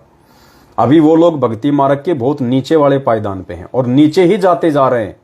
वो ऊपर नहीं खिसक रहे, उनको खिसकने नहीं दिया जा रहा मैनेजमेंट के द्वारा, काल के द्वारा, मर्यादा तोड़वाने के चलते। और आपको भगवान ने पीएचडी के पास लाके बैठा दिया। पीएचडी, शुक्र मनाओ अपना, गुरुजी का शुक्रिया अदा करा करो कि गुरुजी आपने कैसे साथ संगति से जोड़ दिया इस नीच को। परमात्मा इतनी बड़ी मेहर कैसे कर दी आपने, जहां लाखों की संगत गुरु को मानुस मान के धक्के खा रही है। तो 8 सितंबर को गुरुजी को भोग लगाना, उनका प्रगट दिवस मनाना, इस बात का सूचक है कि आपने अपने गुरु को शब्द रूप में मान लिया, पहचान लिया, आपने उनको भगवान मान लिया, अंतर्यामी मान लिया। और अब आप वो कोई भी भक्ति विरुद्ध कुकर्म नहीं कर सकते जिसके चलते आपकी भक्ति बिगड़े, आपका गुरुजी आपसे नाराज हो। तो ये आपकी छटनी हो जाएगी लाखों की संगत में से कि मेरी कितनी आत्माएं हैं। क्योंकि मालिक कहते ना कि गोता मारूं स्वर्ग में जा बैठूं पाताल, गरीब दास ढूंढता फिरूं अपने हीरे मोती लाल। हीरे मोती लाल का ही नाम क्यों लिया परमात्मा ने? लोहा भी है, कोडी भी है, पैसा भी है, कबाड़ भी है, मिट्टी भी है, पत्थर भी है, कंकड़ भी है, सब कुछ है। हीरे मोती लाल यानी विशेष आत्मा, क्योंकि ये विशेष रत्न है। हीरे मोती लाल जो है सबसे महंगे हैं, ये विशेष रत्न है। बाकी तो पत्थर की भी कीमत है। आप मकान बनाओगे तो आपको कोई फ्री में थोड़ी देगा पत्थर, वो भी आपको 2-4 हजार रुपए की एक ट्रॉली मिलेगी, उनकी भी कीमत है। लेकिन उन सबसे ज्यादा कीमत किसकी है? हीरे मोती लाल की। ये विशेष रत्न है। तो परमेश्वर अपनी विशेष आत्माओं के लिए ही यहां पे सारा खेल खेलता है, ये लीला करता है परमात्मा। तो उन विशेष आत्माओं की छटनी हो जाएगी कि हीरे मोती लाल कौन है मेरे। क्योंकि परमात्मा कहते हैं गुरु और गोविंद दो ही कर जानी। परमेश्वर की वाणी है कि गुरु और गोविंद, कि गुरु अलग होता है और गोविंद अलग होता है। संत रामपाल जी अलग है, दाढ़ी मूंछ वाला जो कबीर है वो असली भगवान है, वो अलग है। तो परमेश्वर कहते हैं गुरु और गोविंद दो ही कर जानी, उसके घट में काल समानी। उसके घट में काल भगवान समाया रहेगा। गुरु गोविंद दो नहीं भाई, और जो दो समझेगा वो नरक में जाई, दोजक में जाई। ये परमेश्वर की वाणियां हैं। और मालिक कहते हैं गुरु पढ़तर कोई और न आना, गुरु सेवय कोई चतुर सयाना। क्या कहते हैं परमात्मा? गुरु सेवय कोई चतुर सयाना। सबके लिए नहीं कहा परमात्मा ने कि गुरु की भक्ति सभी कर लेंगे, गुरु की पूजा सभी कर लेंगे। गुरु सेवय, सेवय यानी पूजा करना, भक्ति करना गुरु की। गुरु सेवय कोई चतुर सयाना। चतुर सयाना यानी जिसके हृदय में तत्व ज्ञान समा गया है, जिसको काल ठग नहीं सकता। तो गुरु सेवय कोई चतुर सयाना और गुरु पठतर। पठतर यानी समान, पैरालल, उसके बराबर, गुरु के बराबर, गुरु पटतर, गुरु सेवय कोई चतुर सयाना, गुरु पटतर कोई और न आना, गुरु के समान और दूसरा नहीं आ सकता कोई। इसलिए कहते हैं सात दीप नौ खंड में गुरु से बड़ा ना कोई, करता करे ना कर सके। तेरा वो कबीर जिसको तू भगवान मान रहा अनजाने में, वो भी वो नहीं कर पाएगा जो गुरु करे सो होई। और कहते हैं हरि सेवा युग 4 है और गुरु सेवा पल एक। एक पल क्या होता है? ऐसे आंख झपकना एक पल हो गया। ये जो पलके है ना, एक बार जो झपकती इसको कहते हैं एक पल।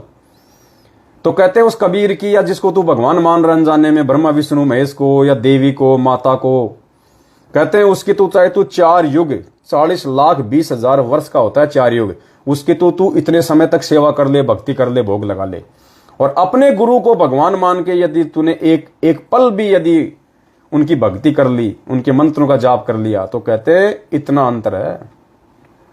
इसलिए परमात्मा कहते हैं गुरुपद सेव बिरला कोई। हर किसी के लिए नहीं कहा परमात्मा ने, गुरु की पूजा हर कोई नहीं कर सकता। अकेले गुरु को भगवान मान के पूजना हर किसी के बस में नहीं है। ये तो युगों युगांतरों के बाद पुण्यात्माओं पता नहीं कैसे भगवान ने मेहर बख्श दिया आप और हम पे। परमात्मा पुण्यात्माओं ये ज्ञान तो ब्रह्मा विष्णु महेश की समझ में नहीं आया जब परमात्मा ज्ञानी रूप में उनके पास गए थे, उनको भी समझ में नहीं आया ये ज्ञान। और हम जैसे 2 कोटि के जीवों को भगवान ने ज्ञान समझा दिया, तो हमने अपनी औकात से भी नहीं समझा, भगवान ने समझाया। अब भगवान ने औरों को क्यों नहीं समझाया? अपनी संगत में औरों को क्यों नहीं समझाया? हम साथ संगत वालों को क्यों समझाया? क्योंकि आप हीरे मोतीलाल हैं, अब की बार लेके जाना, भगवान ने छोड़ के नहीं जाना। इसलिए गुरुजी कहते हैं भक्ति चाहे कम कर लेना, थोड़ी हो जाए कोई दिक्कत नहीं है, लेकिन मर्यादा, चाहे गर्दन कटानी पड़ जाए लेकिन मर्यादा नहीं तोड़नी गुरुजी की। चाहे औरत घर से भगे तो भागने दे, उसको बोल तू कल जा रही, अभी निकल फटाफट, कोई दिक्कत नहीं मुझे, प्यार से, प्रेम से, लड़ाई झगड़े से नहीं, अभी निकल जा, कल की निकलती अभी निकल। अगर आपकी पत्नी नहीं मानती है तो बोल दो भाई कल की निकलती अभी निकल। माँ बाप नहीं मान रहे तो माँ बाप को घर से नहीं निकालना कि तू कल का निकलता अभी निकल, नहीं, आपने उस घर से निकल जाना है। पहले तो संघर्ष करो उस घर में भक्ति करने की, फिर भी नहीं बन पाती है, छोड़ दो उस घर को। पुण्यात्माओं लाखों काम धंधे दुनिया में, आजकल 10-15 हजार तो कहीं भी मिल जाते हैं, 2-3 हजार का एक छोटा सा रूम मिल जाएगा, बढ़िया खाओ और बढ़िया कमाओ और माल्य की बढ़िया से अपनी जो है वो भक्ति करो। तो चाहे गर्दन कट जाए लेकिन मर्यादा नहीं तोड़नी पुण्यात्माओं। अगर मर्यादा तोड़ दी तो पुण्यात्मा चाहे कितने अलविराम के भोग लगा लेना, कितना गुरु जी को परमात्मा मान लेना, परमात्मा निर्मोही है। परम शक्ति संगीतम रिद्धि सिद्धिदाता सोही, अविगत गुण है अतीतम सत्य पुरुष निर्मोही। ये किसी का सगा नहीं है, फिर ये किसी का सगा नहीं है, चाहे कितने आंसू बहा लेना उसके बाद में। तो इस प्रकार से पुण्यात्माओं हमने भक्ति मार्ग में अब आगे बढ़ना है, आगे हमने चलना है, और इस प्रकार से हमने परमात्मा को भोग लगाना है, वरना भोग लगाना कोई आवश्यक नहीं है। लेकिन परमात्मा आज वर्तमान में चेक करेगा कि कितने हैं मेरे जो मुझे पहचान पाए हैं, क्योंकि भोग तो भगवान को लगता है ना, भोग तो भगवान को लगता है। तो पहले कोई भगवान पहचानेगा तभी तो भोग लगाएगा। पुण्यात्मा 1994 से जब से गुरुजी ने भक्ति बोध पुस्तकें छपवाई थी, उसी समय से गुरुजी ने भोग की आरती लिखी हुई है। क्या 27 साल से किसी ने भोग की आरती की अपने घर पे? वो भगवान ही कर रहा था आश्रम में, दाढ़ी मूछ वाली फोटो को सामने रख के। क्यों? मजबूरी थी। जो अपने गुरुजी को भगवान नहीं मानेगा तो भगवान तो भक्ति करवाने के लिए किसी और को भगवान मान के भोग लगाएगा। गुरुजी ने देखा कि ये गधे इतना ज्ञान लेने के बाद मुझे भगवान नहीं मान रहे, तो मैं तो कम से कम किसी और को भगवान मान के कम से कम इनकी भक्ति तो बनवाऊं। और जिस दिन आत्मा अपने गुरुजी को पहचान लेगी कि गुरु बड़े हैं गोविंद से, और मन में देख विचार हरि सुमरे सो वारी है, गुरु सुमरे होए पार, उस दिन वो दाढ़ी मूछ वाले को हटा देगा अपने घर से, रामकृष्ण को हटा देगा। उस दिन फिर अपने गुरुजी को ही रामकृष्ण मान के, सबसे बड़ा भगवान मान के, पूर्ण ब्रह्म परमात्मा मान के, फिर वो भोग लगाएगा। ये आरती परमात्मा इंतजार कर रहे थे 27 साल से, ये आरती लिख के कि देखता हूं मेरे कौन बच्चे मुझे पहचान के और मुझे भगवान मान के इस भोग की आरती को भोग लगाना शुरू करेंगे। पुण्यात्माओं ये भोग की आरती 27 साल से इस भक्ति बोध पुस्तक में बंद है। ये तरस रही थी आरती कि कब मुझे यूज में लेंगे, कब मुझे यूज में लेंगे उस परमात्मा के चरणों में, कब मुझे सौभाग्य मिलेगा। ये शब्द जो है ये तरस रहे थे कि हमें कब वो परम सौभाग्य प्राप्त होगा जब कोई आत्मा उस भगवान को पहचान के और इन शब्दों के माध्यम से उसका गुणगान करेंगी। तो पुण्यात्माओं आप हैं वो साध संगत से जुड़े हुए भाई बहन, हीरे मोती लाल, जो इस पुस्तक के भी भाग खुल गए, जो आपने भगवान को पहचान के और भोग की आरती करनी शुरू कर दी। नहीं 27 साल हो गई, किसी भी भगत ने गुरु जी को भगवान मान के भोग की आरती के साथ भोग नहीं लगाया, केवल गुरु जी ही आरती करते रहे। तो इसलिए भोग की आरती जरूरी है, कंपलसरी है। और पुण्यात्माओं, भाड़ बाका नहीं हो सकता, भगवान साथ में है अगर मर्यादा में रहेंगे तो। डॉक्टर भी यही कहता कि भाई गोली दवाई अगर 1-2 टाइम नहीं खा सके, भूल जाए, कोई दिक्कत नहीं, लेकिन परहेज मत तोड़ देना। जो नियम बता दिए, खट्टा नहीं खाना, मीठा नहीं खाना, अगर वो नियम तोड़ दिए, फिर चाहे तू 24 घंटे दवाई खाता रहे, कोई फायदा नहीं होगा। तो यही बात गुरुजी कहते हैं कि बच्चों, मेरा वचन मत तोड़ देना, मेरा नियम मत तोड़ देना। भक्ति की किसी कारण से अगर थोड़ी बन जाए कोई दिक्कत नहीं है, लेकिन नियम मत तोड़ना। और सबसे बड़े नियम क्या है? गुरुजी को भगवान मानना, गुरुजी को अपने हृदय में मानना। मोकू कहाँ ढूंढे रे बंदे, मैं तो तेरे पास में। और मालिक कहते हैं, दिल अंदर दीदार दर्शन, बाहर अंत ना जाइए। पुण्यात्माओं, एक हिरण होता है, हिरण गुरुजी ने बताया, उस हिरण को जब तक मालूम नहीं होता है, जब तक उसको पता नहीं होता है, वो उस महक के पीछे दौड़ता है। उस महक के पीछे जो निर्गुण होती है, दिखाई नहीं देती, वो सरगुण रूप में, शरीर रूप में उसकी नाभि में होती है, लेकिन उसको दिखाई नहीं देती क्योंकि उसकी बुद्धि इतनी काम नहीं करती, वो नीचे देख नहीं पाता। वो सरगुण कस्तूरी जिसकी महक से वो पागल हुआ जा रहा था, भटक रहा था, उसको ढूंढता फिर रहा था, वो उसकी नाभि में थी, साकार रूप में थी, लेकिन वो उसको निराकार मान के उसकी खोज में भटक रहा था, इधर उधर इधर उधर। और किसी व्यक्ति ने उसकी गर्दन पकड़ के नीचे कर दी और दिखाया कि देख ये री साकार रूप में, जिसको तू निराकार मान रहा है, जिसको तू बाहर ढूंढ रहा है, वो देख तेरे अंदर, तेरी नाभि में है। फिर वो गुरुजी कहते हैं, वो हिरण क्या करता है, फिर वो उसको मालूम पड़ेगा कि ये तो यहीं से आ रही है, फिर वो श्वासों सांस, श्वासों सांस, श्वासों सांस, फिर वो नहीं भटकता, बैठ जाएगा एक जगह, मदोस हो जाएगा, भले खाना नहीं खाएगा, नींद भी नहीं लेगा, लेकिन बस मस्त हो जाएगा फिर वो। तो पुण्यात्माओं, ये जितने भी भाई बहन हमारे जो सतलोक आश्रम मैनेजमेंट हरियाणा के पीछे साकार रूप में, शब्द रूप में, जो हमारे घर पे भगवान बैठा हुआ है, हमारे दिल में भगवान बैठा हुआ है गुरुजी, उसको इन फर्जी आश्रमों में उस मूर्ख हिरण की तरह अज्ञानता में ढूंढते ढूंढते ढूंढते, ढूंढता तो कौन है, कोई 5% होंगे जो इन आश्रमों में भगवान के लिए जा रहे होंगे। 95% तो खाली अपने लड़के लड़कियों के रिश्ते बनाने के लिए और बकवाद करने के लिए, सेटिंगबाजी करने के लिए। पुण्यात्माओं, तुम्हें पता नहीं अभी कितना गंदा खेल चल रहा है इन आश्रमों में, कितना गंदा खेल, जानबूझ के सेटिंग करवाई जा रही है लड़के लड़कियों की, जानबूझ के बहुत गंदा खेल चल रहा है वासना का। तो ये भटक रहे हैं क्योंकि ये उस हिरण की तरह है, इनको ज्ञान नहीं अभी। और हमें परमात्मा ने गर्दन पकड़ के साध संगतियों में जोड़ के दिखा दिया कि बेटा देख, ये नाभि तेरी गर्दन में, यहां है तेरी नाभि में एक कस्तूरी, क्यों भटक रहा है, मैं तो तेरे पास में हूं। मोकू कहां ढूंढे रे बंदे, मैं तो तेरे पास में, और खोजी होए तुरंत मिल जाऊं, एक पल ही की तलाश में। तो परमेश्वर ने साध संगति से जोड़ के भाई और बहनों हमें वो कस्तूरी और उसकी महक दोनों से परिचित करा दिया कि बेटा मैं शब्द रूप में तेरे साथ में हूं। मुझे ढूंढने के लिए अगर तू बाहर भटक रहा है तो तेरे में और उन जगत वालों में जो बद्रीनाथ, केदारनाथ, तिरुपति धक्के खाते हैं, कावड़ लेके आते हैं, घूमते हैं, नंगे पैर जाते हैं, तेरे में और उनमें फिर कोई फर्क नहीं है। तो पुण्यात्माओं, ये आप और हमारा परम सौभाग्य है कि परमेश्वर ने हमें अपनी पहचान करवा दी और हम उनको पहचान गए। ये भी गुरुदेव का विशेष आशीर्वाद उसी से संभव है। वरना पुण्यात्माओं, हम तो यहाँ पे अगर कोई नकली असली कोई मिठाई ला के रख दे, हम तो उसको खा जाते हैं, वही नहीं पता चलता है डालडा में एक देसी घी में। भगवान को क्या पहचानेंगे? तो भगवान स्वयं अपनी पहचान करवाता है। इसलिए भगवान, गुरु भगवान का ही गुणगान करना चाहिए, गुरु भगवान को ही बारंबार धन्यवाद देना चाहिए। और परमेश्वर दया करें, सभी भाई बहन 8 सितंबर को अपने अपने घरों में प्यार प्रेम के साथ में, कोई घर वाला कुछ कह दे तो सुन लेना पुण्यात्माओं, थप्पड़ मारे तो खा लेना, मन में भी उसके प्रति कोई क्रोध, कोई गुस्सा लेके नहीं आना। फिर देखना कैसे भगवान उन आत्माओं को चेंज करता है, रिमोट मालिक के हाथ में है। तो बस आज के लाइव वीडियो में केवल इतना ही, और फिर 8 सितंबर के बाद में परमात्मा दया करेंगे, हम लाइव आएंगे, भाई बहनों को संगत जागृति अभियान के तहत सूचनाएं देते रहेंगे, जानकारी देते रहेंगे, ताकि हम गलतियां ना करें और भगवान के आने तक हम लोग दृढ़ बने रहें। बाद में तो दृढ़ हो ही जाएंगे, उनके आने तक ही चिंता है, बाकी की कोई टेंशन नहीं है। तो जाते जाते सभी भाई बहन वीडियो को एक बार फिर से ज़्यादा से ज़्यादा शेयर कर दें, और दास से कोई गलती हुई है तो मैं अपने सभी भाई बहनों से क्षमा याचना मांगूंगा। कान पकड़ के अपना छोटा भाई समझ के, नादान समझ के माफ करना, और पूज्य गुरुदेव भगवान से प्रार्थना करूंगा परमेश्वर भाई बहनों को समझाने में मनसा वाचक कर्मना कोई त्रुटि हो, दास आपको कोटि कोटि दंडवत क्षमा याचना करता है। भक्त साहिब बंदी छोड़ सतगुरु रामपाल जी भगवान की जय हो।